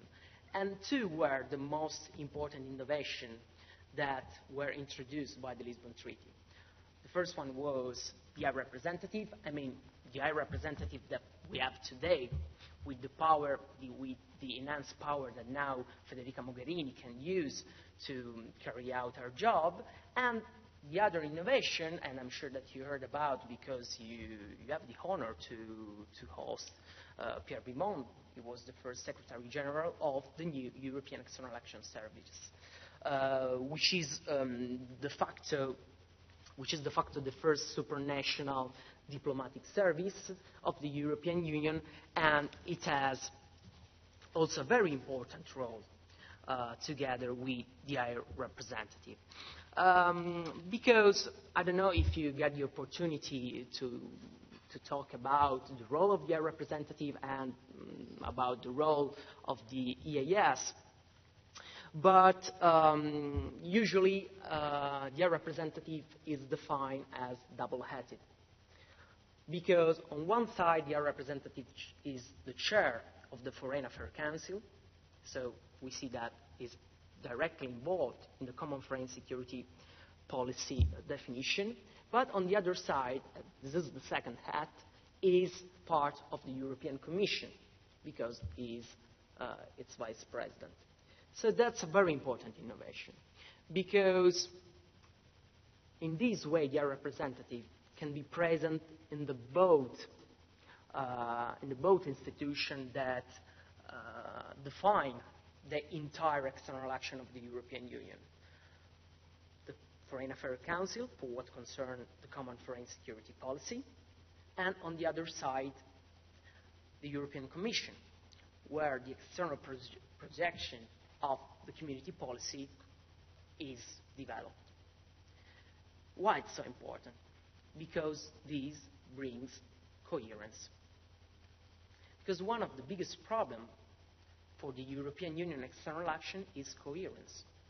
If we look at what is called vertical coherence, which is the coherence, the cooperation, the collaboration between what all the member states do and what the EU does, you know that the High Representative now has an important role. It can put forward a sort of shuttle diplomacy between the member states, we talked about that before, but also it can conduct a sort of shuttle diplomacy between the European Commission and the member states. At the same time, the IREP, which is in the middle between the Council of the European Union and the European Commission, can bring coherence between the European policies. So the common foreign security policies, for instance, and trade policy. So you understand how important is the role of the new High Representative introduced by the Lisbon Treaty, and especially how important is this role for the definition of the common foreign security policy. That's why, from a political and institutional perspective, this was a really big, important news in town. Same discourse, more or less, can be done for the European External Action Service, with something more, actually. Because if the IREP can be able to help at least the member states to build consensus, the External Action Service can be also a new source for incentives. If we look at the expertise that we can find in the EU, in the EAS, if we look also at its very wide delegation of EU delegation around the world, we can count more than 140 delegations, inter-countries and international organizations, and at the same time, if we consider the financial constraints that many member states are dealing with, well, the EAS can be quite important, can be really a tool, can be really an incentive to go to the European level to pursue some foreign policy objective, because it gives tools, instruments, expertise, and so forth and so on. Just to give you an example, probably, I don't know if someone of you heard about the co-location projects. The smallest member states in the European Union, of course, they don't have the money to keep diplomatic mission around the world, so the best way nowadays is to use the EAS building abroad, so in third countries, so the EAS facilities, to save money. So in this sense, you can easily imagine how the EAS can nowadays do something, maybe in the future do something more. Sorry.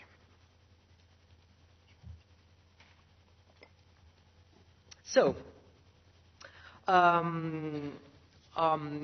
would like to talk, sorry, I skipped the global strategy because I think that you heard enough on that, but also the EU global strategies, of course, that's my opinion, combined with the action of the IREP, with the action of the European External Action Service, can be something good for the creation of a common consensus in common foreign security policy, especially if we take into consideration the flexibility opportunities that also the common foreign security policy can have. And of course, if we look more in details, PESCO, if we look to the common security and defense policy, can be probably one of the most important flexibility tools on the table. To conclude, it's really important, I think, when we look at the EU foreign policy, at the common foreign security policy, that to avoid a common mistake. This common mistake is to look at the CFSP with the same eyes and expectation that we assume for a traditional, national, usually, foreign policy. Because if we do that, we'll be disappointed. I mean, there are no doubts. And we should avoid today also, I would say, the classic federalist perspective of a unique common EU foreign policy for all its members, because the Union can do that. Also, if we move the same concept to the common security and defense policy, that's why talking today about a European army doesn't make any sense. That was also said by President Juncker just a few months ago. I mean, it was quite,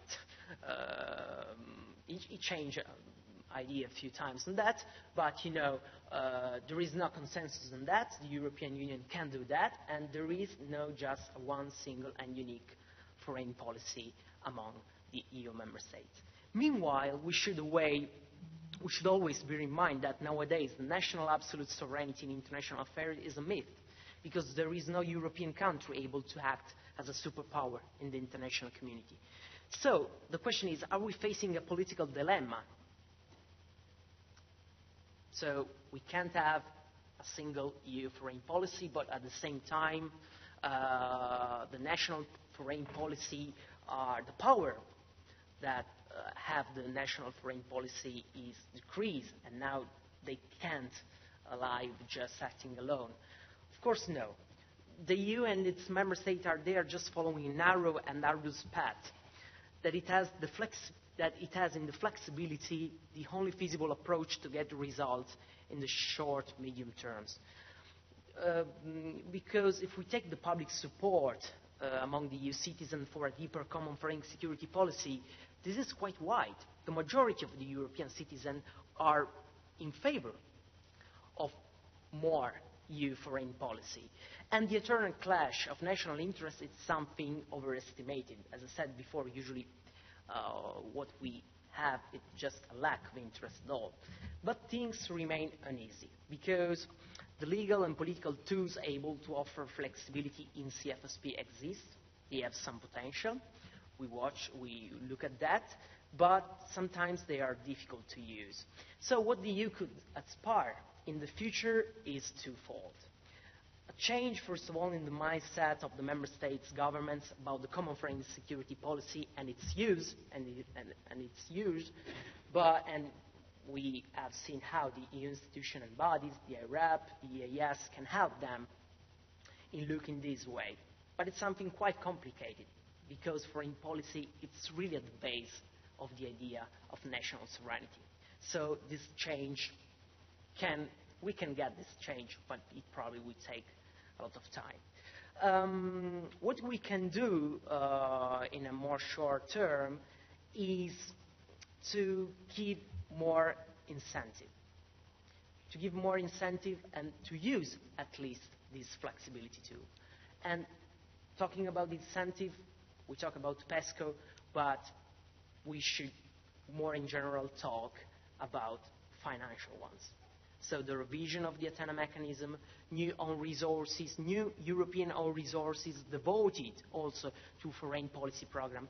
That can be the way to foster a flexible division of labor, also in common foreign security policy, fostering a sort of activism of the European Union on the international scene. Thank you. Just one I put on, because I know that now there will be a discussion, so I also put on the table two open questions, because when we talk about this topic, usually nobody talks about democratic accountability. And talking about PESCO, talking about common foreign security policy, talk about differentiation in general, it's something that every time we should consider, because we know that there is a strong democratic deficit on that. But the other question is also related to what the flexibility in common foreign security policy can teach to other policy areas. Because our institute has done a study on differentiation. We tackled different policy areas. One was, of course, CFSP and CSDP, but also think about the economic governance. We should use the same level of flexibility and differentiation in the economic governance, that is an open question, because looking at the economic governance, we have a very important core group of states that we don't have in common foreign security policy. And this core group of states is the euro area. So also let's think about that. Thank you. Thank you very much, Lorenzo, for, let's say, having put in perspective, in a larger perspective, what we had seen before concerning the CSDP. Of course, we need coherence.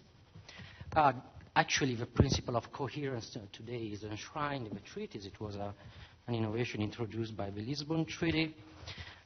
From a legal point of view, I must say that it's still difficult to say an implementation of this principle, also in the case law of the European Court of Justice, for instance. But the ECJ is changing its view on that, and there are some cases concerning CFCP where it seems that the gray zone, the borders with the community policies, is lowering importance in the legal discourse.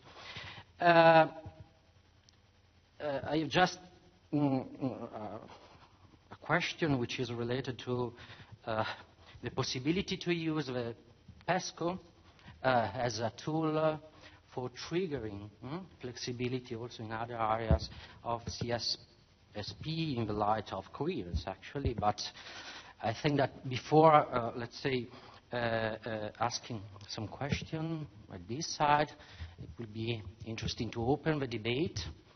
And so the floor now is yours. If you have some comments, right?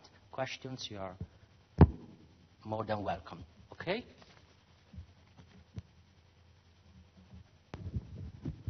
Good evening. I'm Gabriele Mele. First of all, I want to thank you because you were very emotional, especially referring to the Balkan Wars, and especially to Srebrenica in 1995, and due to the fact that my Dutch compatriots were absolutely powerless. And so my mother told me 20 years ago, how could it be? How could it happen? And my question is, it's referred to the close coordination between PESCO and NATO. We have an international model by the UN. We have the peacekeeping, peace building, peace enforcement model.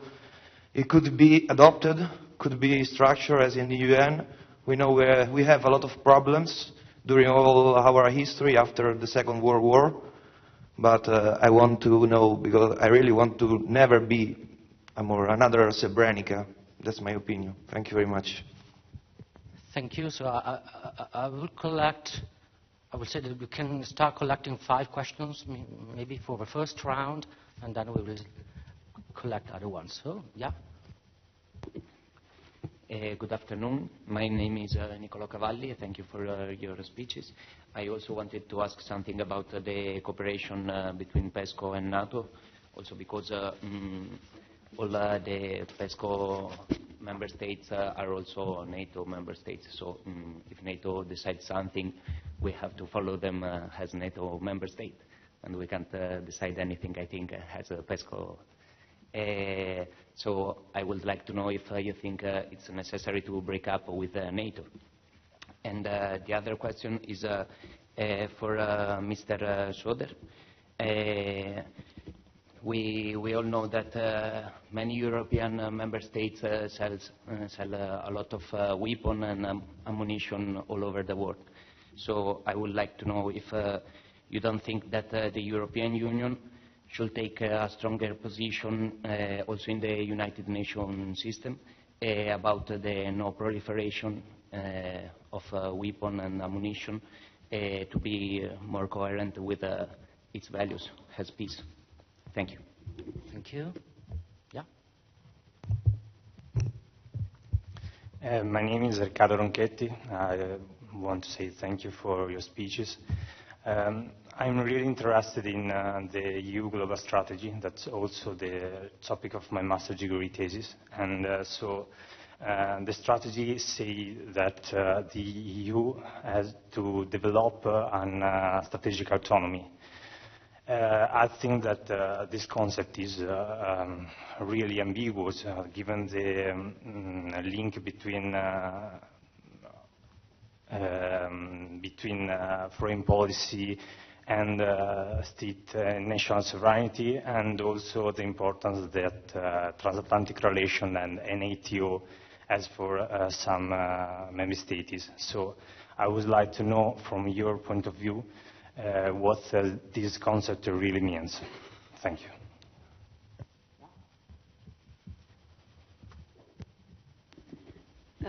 Good evening. My name is Francesca Tolinato. I thank you for your presentations.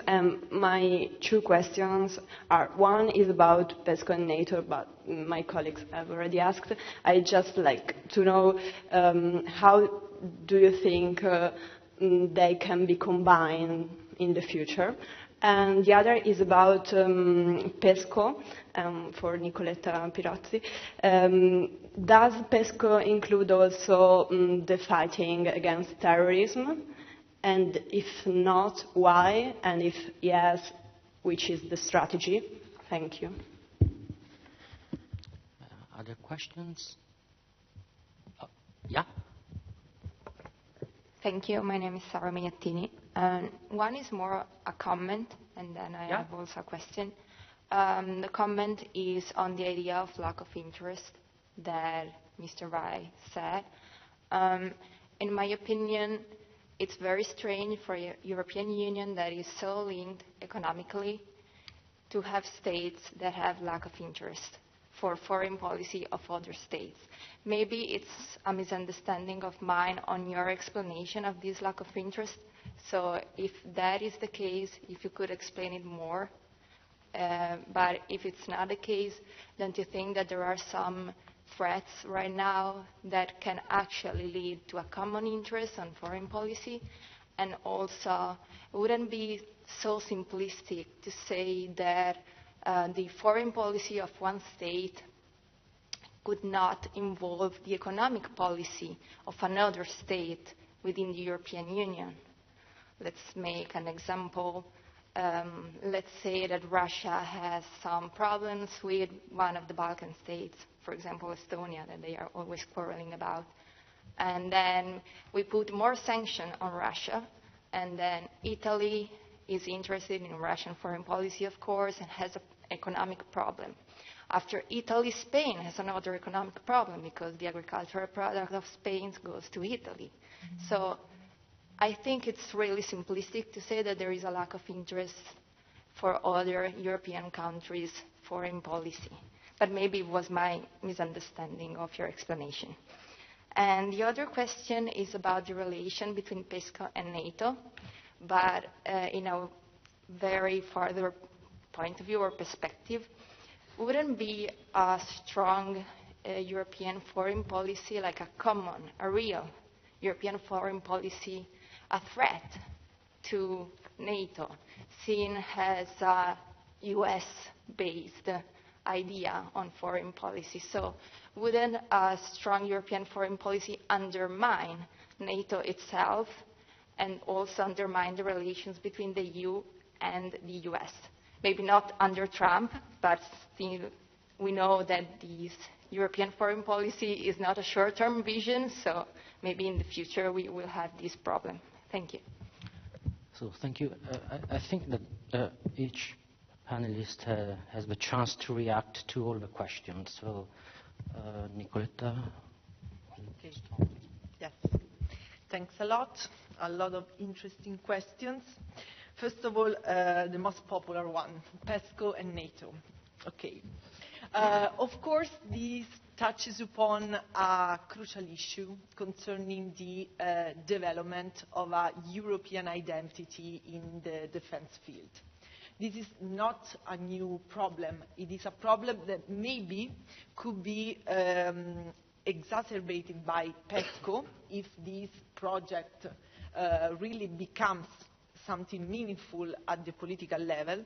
But of course, it is a problem that already existed since the beginning of the years 2000, when the European Union started to equip itself with military capabilities, when the European Union started to create structures for the planning and conduct of military operations, when in 2003 the European Union finally launched its first ever military missions outside its borders. It has to do with the relations between the European Union and NATO concerning the military interventions and concerning military capabilities. How this has been tackled and partially solved in the past is through a strategic dialogue between the European Union and NATO. A strategic dialogue that went on over the years, that led in 2003 to the so-called Berlin Plus agreements, on the basis of which the European Union can rely on NATO assets and capabilities when the European Union wants to launch a mission, a military mission outside its borders. And it has been solved through the treaties itself of the European Union, when, if you look, for example, at the provisions concerning military cooperation and also the so-called defense clause, on the basis of which the EU member states have to intervene to help one of the states which has been the victim of armed attack, it is foreseen a sort of NATO primacy clause. On the basis of this primacy clause, the member states that are at the same time members of NATO and members of the European Union have to go first for the NATO framework and only afterwards to the EU framework. This was something pushed a lot by those member states that have a more traditionally Atlantist approach to EU security and defense. UK, of course, but also other member states in the European Union. So there is always this tension between the need on one side to develop European capabilities in the security and defense field, and on the other side to guarantee that these capabilities are autonomous but not independent compared to NATO capabilities.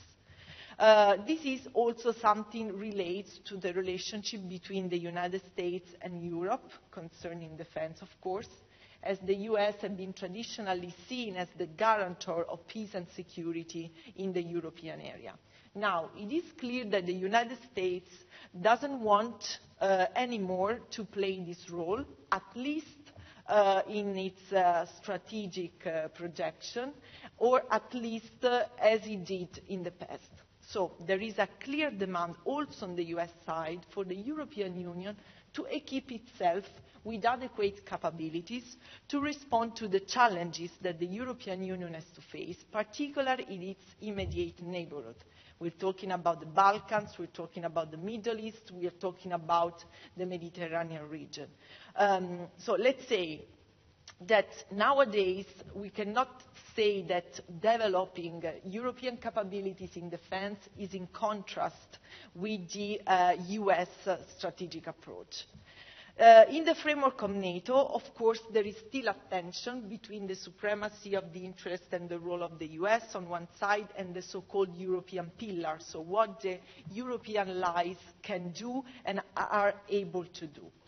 PESCO can be considered as a step forward in this direction, meaning that the European Union would probably be more equipped, more willing, more able to conduct certain missions outside its borders and also to guarantee the defense of its own territory.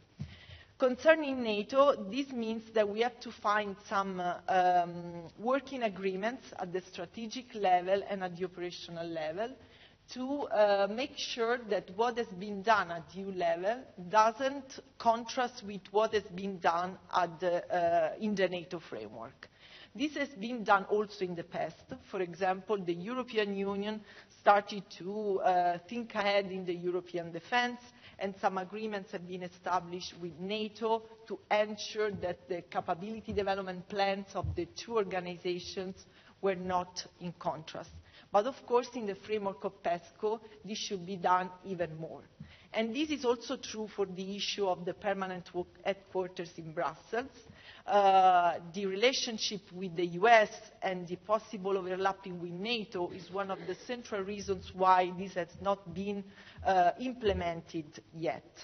However, it is clear that if the European Union wants to become a credible actor at the international level, there is a need to develop its own capabilities, and PESCO is a good instrument to do it now, given the differences in the strategic priorities that Lorenzo was mentioning among the member states, and given also the new challenges that the EU itself has to face.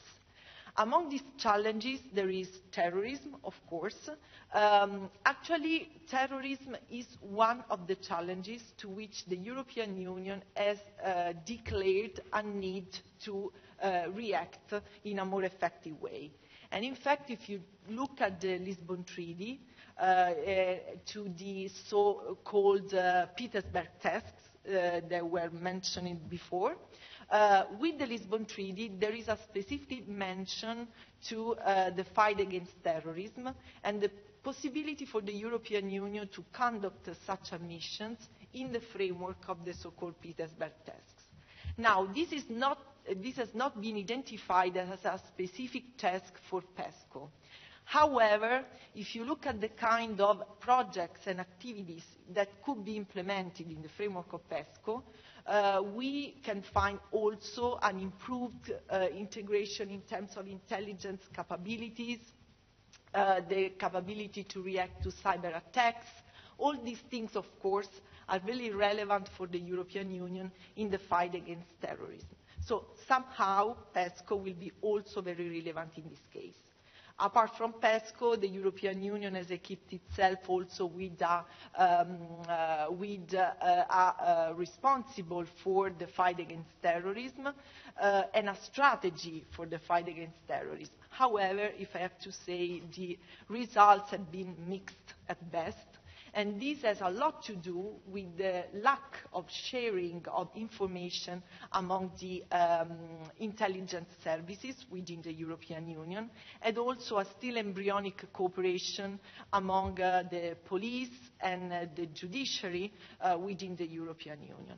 However, some improvements have been registered since the attacks in Belgium and Paris in the last couple of years. Just a couple of words on the possibility to adopt the UN model. The UN model is a very peculiar model which is based on an integrated chain of command. This has been very challenging for the European Union since the beginning.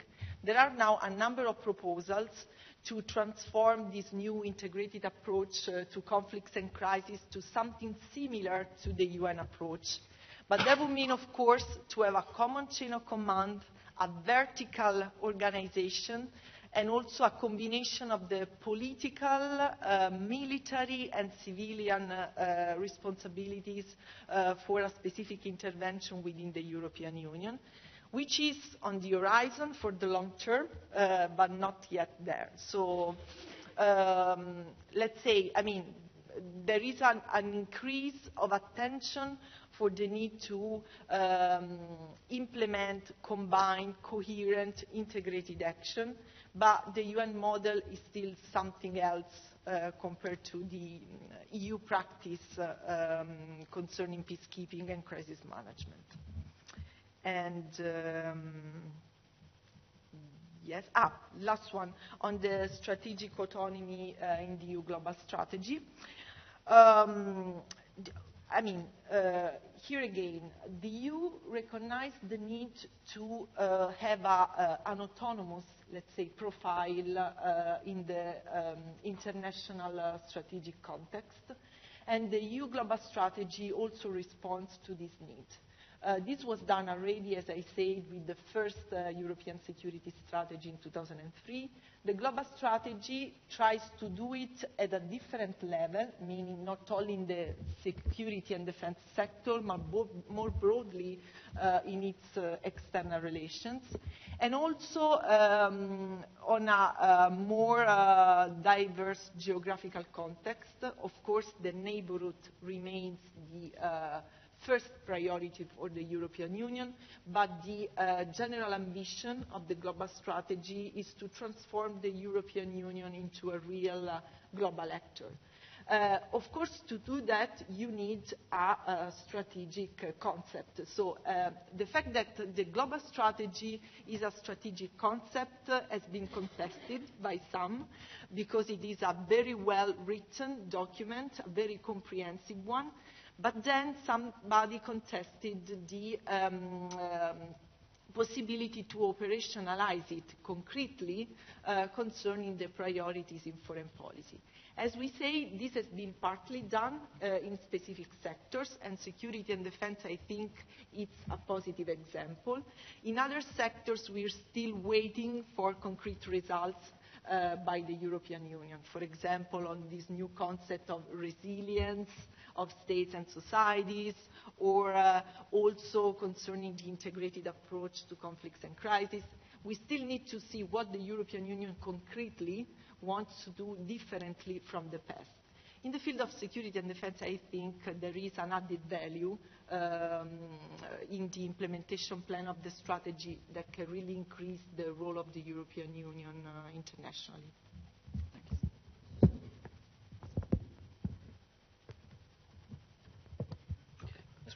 Okay, thank you very much for very interesting questions.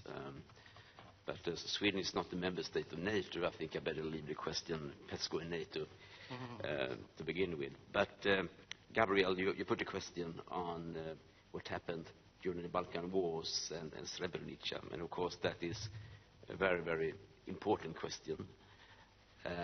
And I think all of us, we can agree on that we have to do whatever we can in order to avoid such a situation again in the future. And if I try to divide my answer into three sequences, first of all, I think it's so important to learn from the United Nations. I fully agree with you, Nicoletta, that we have important differences. But my experience is that for a very long time we have tried to invent the wheel by our own in the European Union, instead of trying to learn from other organizations that has been around for a very, very long time. And it has to do with structures, chain of command, but also more practical aspects and logistics and so on and so forth. So for sure we can be much, much better if we are not that really prestigious and try to learn from other organizations. But having said that, of course, the UN, they have also their own challenges and problems, it's no doubt about it. So it's not nirvana that we are searching, but I think we have to be a little bit more flexible and to learn from the UN. But also having said that, I think it is like this, and this is my experience. In the end of the day, when you have such a situation as we had in Srebrenica and other places in the Balkan, it has very much to do with political maturity and political courage. We need politicians that are ready to take the right decisions, tough decisions, and face challenges. And that was not the case during the Balkan Wars. But I think also that we are better equipped today because we have learned a bit from what happened during the Balkan Wars. And we have our common security defense policy, we have PESCO, we have the civilian dimension, we have, I think it is 15 missions now, EU missions in different countries. So, I mean, many things is much better, and we have developed. But that's not enough. I mean, in order to really take advantage of what we have developed, it is also important that we have politicians that are ready to take the right and tough decisions. And that was unfortunately not the case during the Balkan Wars. And finally, having said that, I mean, it's so important, it's so difficult. I mean, we have faced new challenges in Ukraine the last years, and we have talked very much about early warning and prevention. But still, you know, we were not able to stop the Russians to annex Crimea. We were not able to stop the intervention in the eastern part of Ukraine. And now we have more or less a frozen conflict in Ukraine. It's not that far away from Brussels and the European Union member states. It's an ongoing conflict, you know. Media, they don't write much about it any longer. They focus on other conflicts in the world. But it's an ongoing conflict with violations of the Minsk agreement every day. Every day there are violations of the Minsk agreement. And the lessons learned from that is, of course, that the international system and the international community is not fit to face such a challenge. The UN was blocked, as you know, from the beginning to do anything. It was blocked by the Russians. The Russians, they were really afraid that the European Union should play an important role like we did in Georgia. So we were forced to use the Organization for Security and Cooperation in Europe, so now is OSCE in place. That's good, of course, and it's better than nothing, but it really shows how complex and how difficult it is when we have important powers that is blocking what we are trying to do in the international arena. So that on the Balkan Wars. I think it was Nicola who put a question on arms sales and proliferation and the policy of the European Union.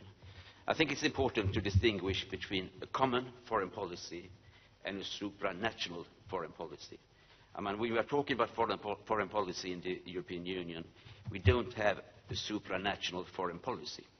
We do have a supranational trade policy and some other policy areas in the Union. They are supranational, but not the foreign policy, which means that we are trying to do whatever we can in order to stick together and to have a common foreign policy. But it is possible for individual member states in the Union to take their own positions.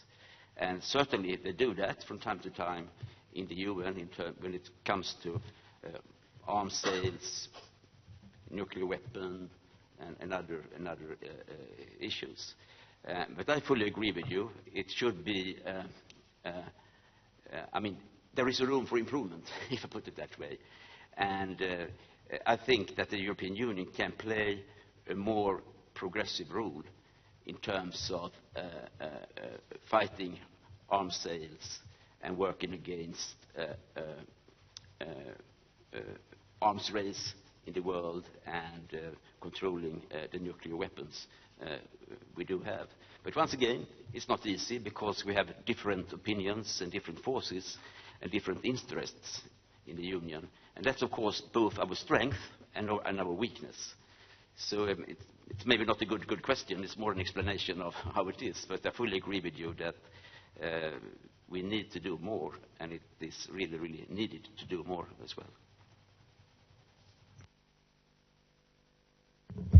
Yeah, thank you for the question. I take up the question about the lack of interest. Of course, I can't deny that there is, in many cases, an interconnection between interests, and in other cases, a clash of national interests. You mentioned the Russian cases. The Russian case, I mentioned two cases, the Libyan one, for example. And, I mean, that exists. Because, of course, when there is a conflict at the diplomatic level or with opposite national interests, sometimes it's hard to find a consensus. So we can't have a common foreign security policy. But my point was that in many cases we just overestimate this clash of national interests, because in many cases just there is a lack of interest. Because you mentioned, for example, the Russian case. That was a strange case in a way, because of course there was the European Union decide for a number of sanctions, economic sanctions against Russia. You rightly said, well, there was, of course, a country like Italy that was directly involved at the economic level with Russia. You know, there is an important trade between Italy and Russia, so that was something against its commercial national interests. But at the same time, the cooperation at the European level in this particular case worked quite well. So they, at the European level, find a solution, a compromise, and at the end, all the member states of the European Union decided for sanction. You know, that's a case, that's a strange one, because usually it's taken as a success. But in many, many cases, we don't have any type of contrast. Because also looking at what's happening in these days, the Mediterranean Sea, the Northern Africa, we have many areas of crisis in these areas. But at the same time, we have many member states of the European Union that are directly involved. I mean, Italy again, Spain, France, Greece. And we have also member states that they have different priorities when we look at their national foreign policy. For example, the Baltic states, I mean, they don't care about the Mediterranean directly. I mean, there is a lack of interest. Of course, all the member states can have more or less an interest. They can prefer something compared to one situation compared to another. But if a member state have to put some money and say, okay, let's launch an operation there because it's important for us, well, in many cases, that's not important, because maybe for the Baltic republics, the Ukraine situation is more important. Maybe for Slovenia, the Ukraine situation, the civil war that we saw there, well, it's not so important, because we don't have Russia at the door. So in this case, and you can imagine how many cases, think about Africa, think from the sub-Saharan Africa, all the states where, of course, France, Belgium, once UK, they have direct political connection, you know, they had colonies there, so of course there was an important tie with this country, and of course they have important also national and economic interests. Of course, talking about foreign policy and economic interest, there is always more or less an interconnection between them. But in many cases, the problem is that it's just easier for many member states to act alone without the difficult and slow European procedure, because the European Union does not give any incentives to act at the European level, to maybe create a sort of enhanced cooperation at the diplomatic level to tackle some crisis, because it's easier to go alone or to form a coalition of member states outside the EU legal framework. It's just easier. So that's why this lack of interest is something that is quite common in the European Union foreign policy, or at least in the lack of a European foreign policy. I mean, of course, you know, it's really hard to use a general rule for all the different situations. But we should pay attention to say, oh, that's impossible, because there is always a clash of national interests. That's true in some cases, but there are so many cases where the EU can act, because a member state, maybe with the proper incentive, with the proper EU capabilities, will be able to do something. But we need to change something. We need to use at least the opportunities given by the treaties, for example, and I listed someone before. No, I think that it's better to... So we have still some time. Are there other questions, comments, reactions? Okay, one. Good afternoon, I'm Federico. I have two questions. The first one is for Ms. Pirozzi and Mr. Vai, and it deals with relations between Russia and the EU. I would like to know to what extent has Russian renewed assertiveness of recent years, especially in Ukraine, influenced the EU policy in the defense fields, and in which fields precisely. For example, I know that Russia has an agreement with Israel for drones, so I would like to know your opinions about that. And the second question is for Mr. Suder, and it deals with the responsibility to protect. I know it's not precisely what he thought I would have asked to him, but we know that Sweden is very committed to human rights protection. So I would like to know if he thinks the responsibility to protect, even if it has not received a legal, confirmation, could be a good channel to promote, EU foreign policy objectives and goals. Thank you. Thank you. Other questions? So if there are no questions, I have a question actually, and it is related to the possibility that PESCO may represent a sort of Trojan horse at EU level in order to trigger a further flexibility mechanism. So what do you think about it? And in your opinion, what are the most likely areas that will be covered by PESCO, at least at the initial stage? You mean in terms of yeah, exactly. Yeah. Thank you.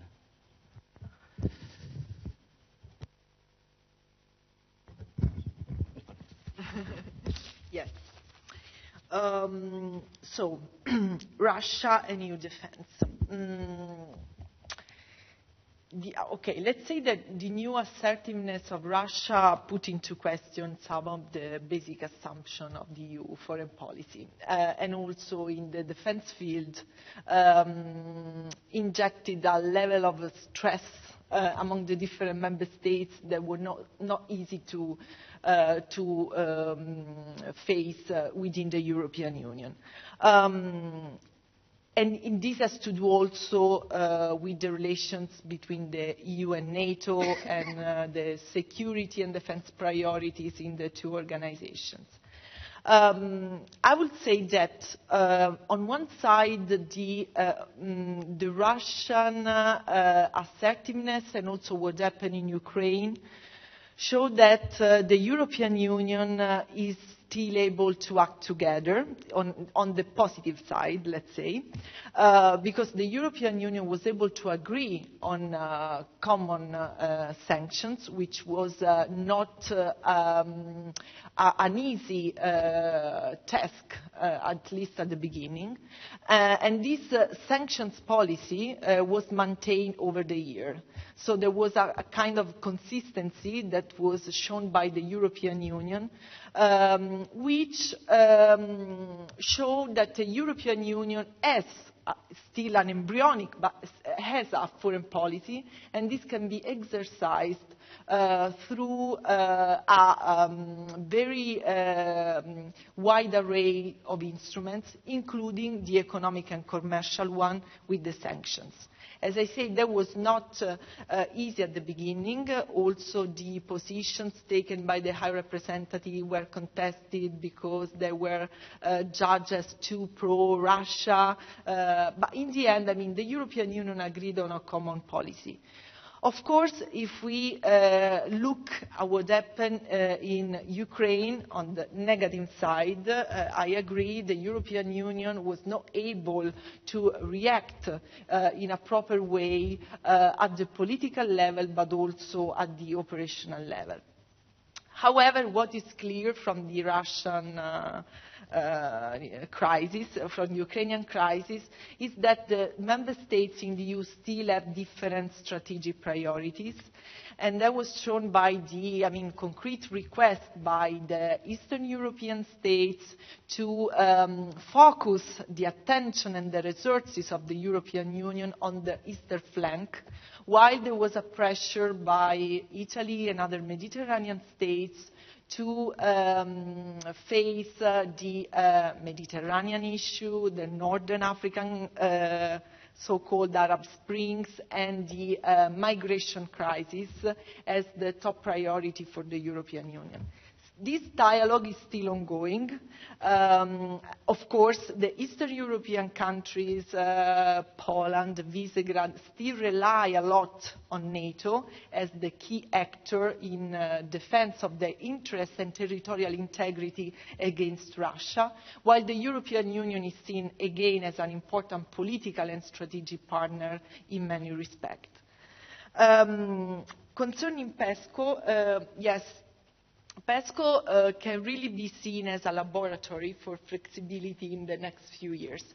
Of course, as you know, the European Union already knows different kind of differentiated integration in the economic governance and the euro area, in the Schengen area.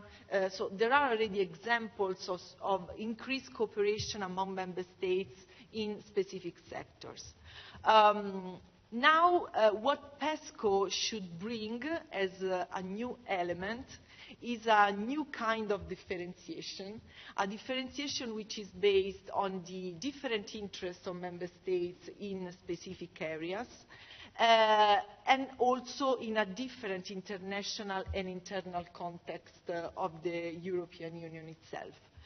In the study we carried out with the Institute and also with a group of think tanks in Europe, we identified three main areas for possible differentiation, namely defense with PESCO, second, economic governance through a kind of constitutionalization of the euro area, and an improved integration in the economic and monetary union. And third, the so-called area of freedom, security and justice, which is the most complex one in terms of differentiated integration because of the balance between the incentives on one side and on the other side the interest of the member states.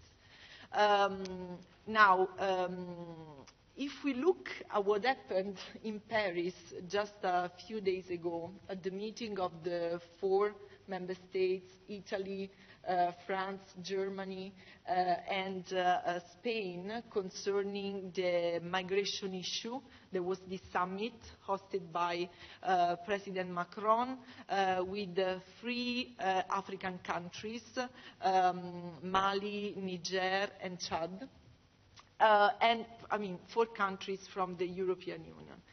This somehow can be interpreted as a sort of preparation or something like that for a mini Schengen or an improved cooperation in the field of migration and asylum policy within the European Union. But of course there are many, many issues to be solved before in terms of the burden of the different member states and the strategic priorities of each of them. But in any case, these are the kind of laboratories we envisage for the differentiated integration. The project, yes. Actually, I mean, I have here the list, which I'm not supposed to have, but of the preliminary projects which have been presented by the 7 member states. Because here there was an issue. For many months, the only proposals put forward in Europe were the proposal by Germany concerning PESCO. And these proposals were mainly related to medical equipment, strategic training, and so on and so forth. So issues which are, of course, very important, but not really hardcore issues in the defense field. So one thing that was raised within the European Union was the question what we are supposed to do with PESCO. If we are supposed to do projects which are really substantial and meaningful for European defense, okay. Otherwise, I mean, these things can easily be done also in the current framework of cooperation. So some member states started to understand this message, and in the list I have here, there are, of course, training, certification, logistics, medical equipment stuff, which most probably will be included in PESCO. But there are also other things. For example, tactical remote piloted air system, which is one of the main projects which could be implemented in PESCO. Unmanned vehicles, so the drones or unmanned planes, things like that, which are currently developed within the European Union. Satellite projects and intelligence sharing, which is the new frontier of defense cooperation.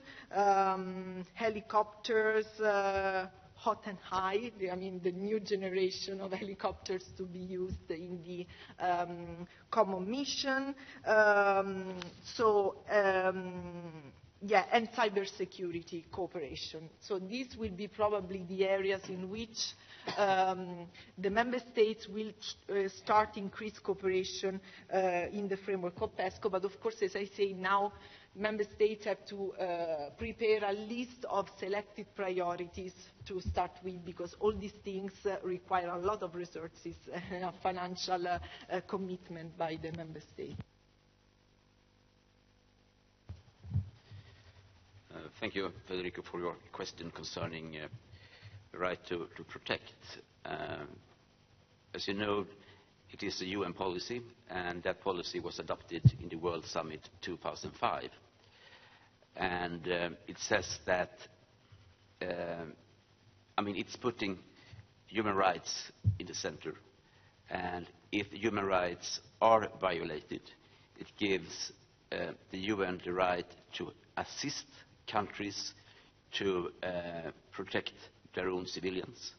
And if that's not possible, the UN also have the possibility to intervene if it is supported by the Security Council. So in theory, this is a very, very important and great decision. And it has been used several times, in particular in Africa, with, I would say, different results. So what I think is so important all the time is to stick to the bigger picture. Let's take Libya as one example. Of course, it was a huge need to protect civilians in Libya. But the result of that operation is not that impressive. You can see the situation in Libya today.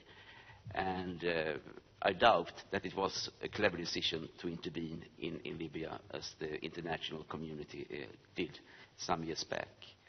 So we have the tool in the toolbox, and it can be used when we have the right circumstances in place. Otherwise, I think it's better to to be a little bit hesitant and to wait. But also, having said that, there is a clear link between the right to protect decided by the UN 2005 and the FEIRA conclusions from 2000, which says that it's important for the European Union to protect civilians. So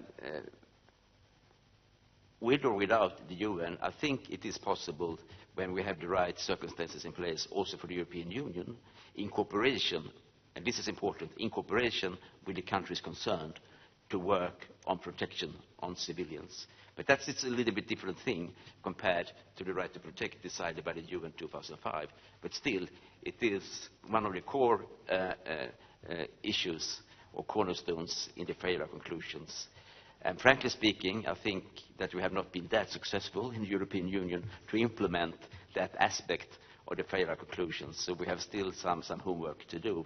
But we have the basis to go ahead with that concept for sure.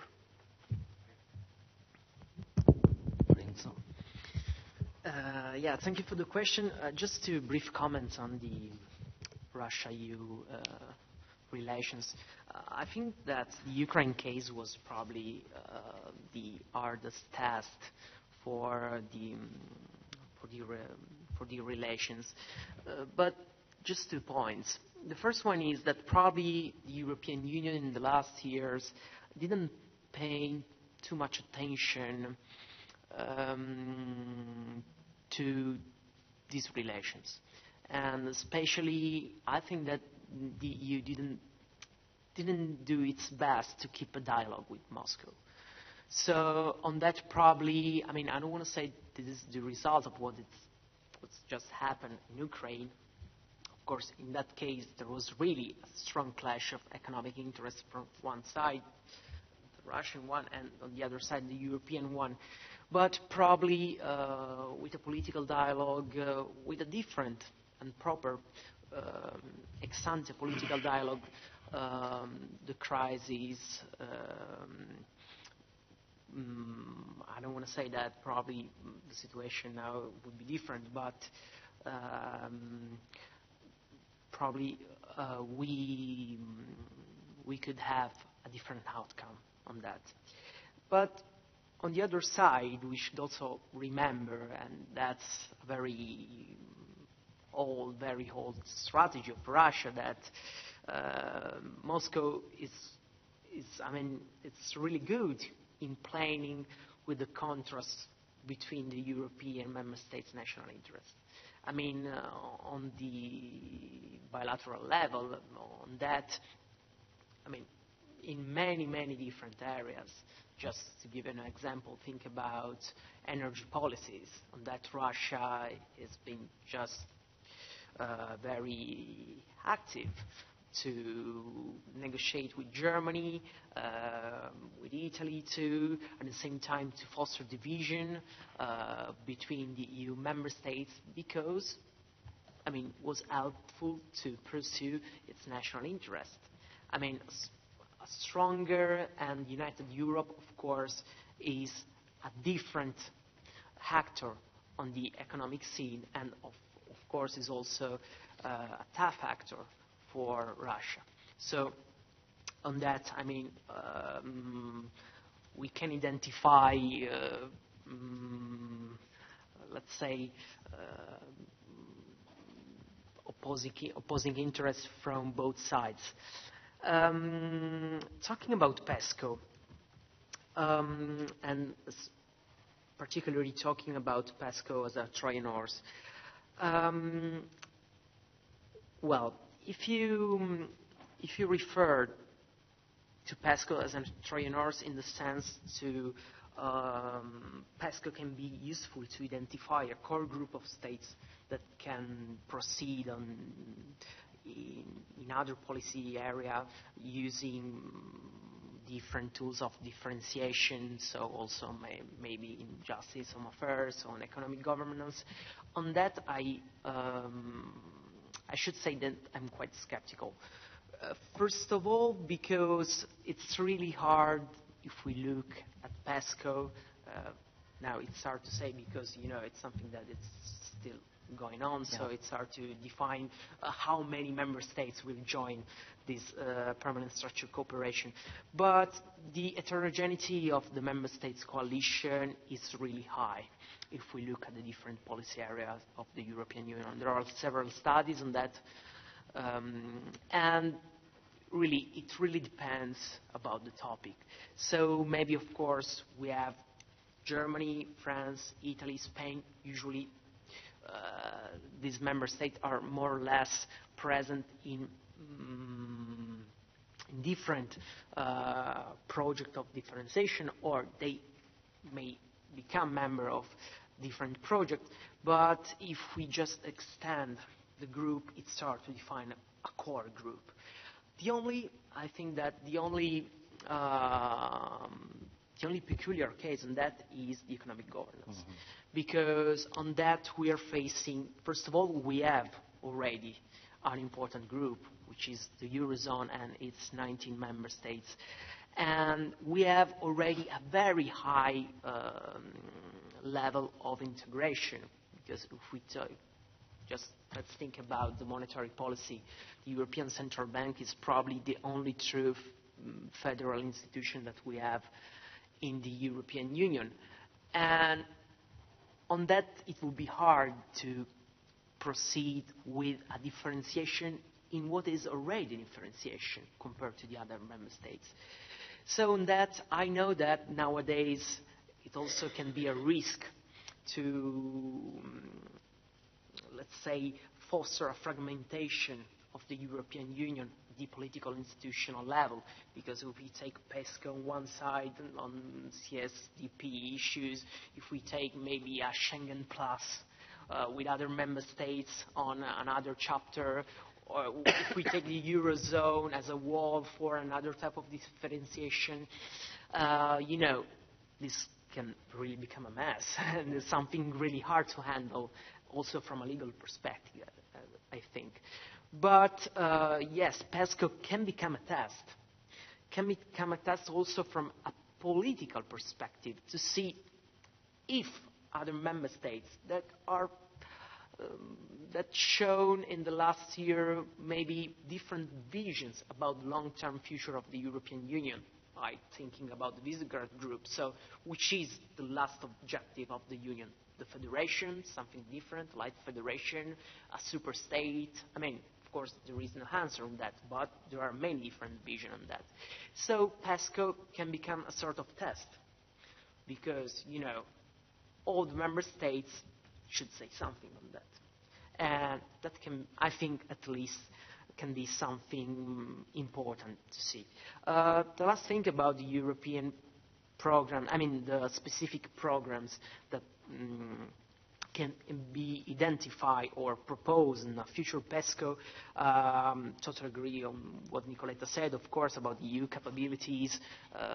Just to give you a short example, in Libya, that was, for example, a problem for France and UK because their intervention, I mean,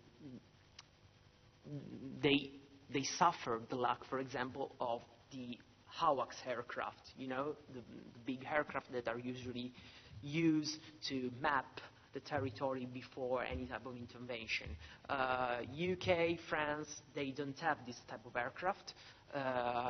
We don't have any type of EU capabilities that can be pooled and shared by any member states. The only organization and the only state that was able to offer to the UK and France this type of aircraft was the United States through NATO. So, working on more EU capabilities can be something good on that. But just to other proposal, the first one I heard that it's something on discussion is a sort of European coordination on defense national expenditure. The so-called European defense semester. That can be something good because, again, when we talk about money, when we talk about financial constraints, it's always, good motivation for the member states to proceed on a stronger collaboration. And again, because I think this is probably the most important incentives, and in this sense can become, it's hard to define, but can become also a sort of Trojan horse for other developments. a new genuine EU financing mechanism for missions and operation. Because if we just connect this type of financial incentives to the broader discourse that is now ongoing on the EU own resources and how much the next multi-annual financial framework will need more resources after Brexit, also to back the economic growth, to back any type of industrial research in defense. I mean, maybe on that we at least create in a sort of more broad negotiation at the EU level a sort of connection. And in this sense, maybe we can work, PESCO could work as trainers. Thank you very much. So it's 6 p.m. We are perfectly on time. And I would like to thank you again, the speakers, for having helped us in, let's say, in having a more clear understanding on a very technical topic, but as you have noticed, this topic is strictly related to the very heart, the core of European integration process. So thank you again for your precious contribution. Now I switch to Italian, solo per ricordarvi che domani, la sessione di domani inizierà alle 9:30, quindi non alle 9, avete mezz'ora in più per prepararvi per l'esame, non per dormire ovviamente, e si terrà come da programma presso il Dipartimento di Giurisprudenza, l'aula convegni, quindi la medesima aula dove si è tenuta la sessione del pomeriggio della prima giornata, e poi nel pomeriggio ci sposteremo presso la Fondazione San Carlo per l'esame e la sessione conclusiva. Quindi grazie ancora e a domani 9:30 a Giurisprudenza.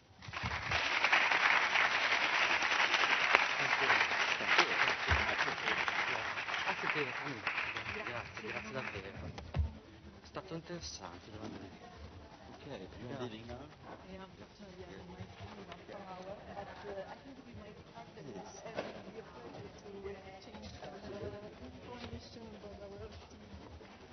Unfortunately, I ran out of cards, but I will send you.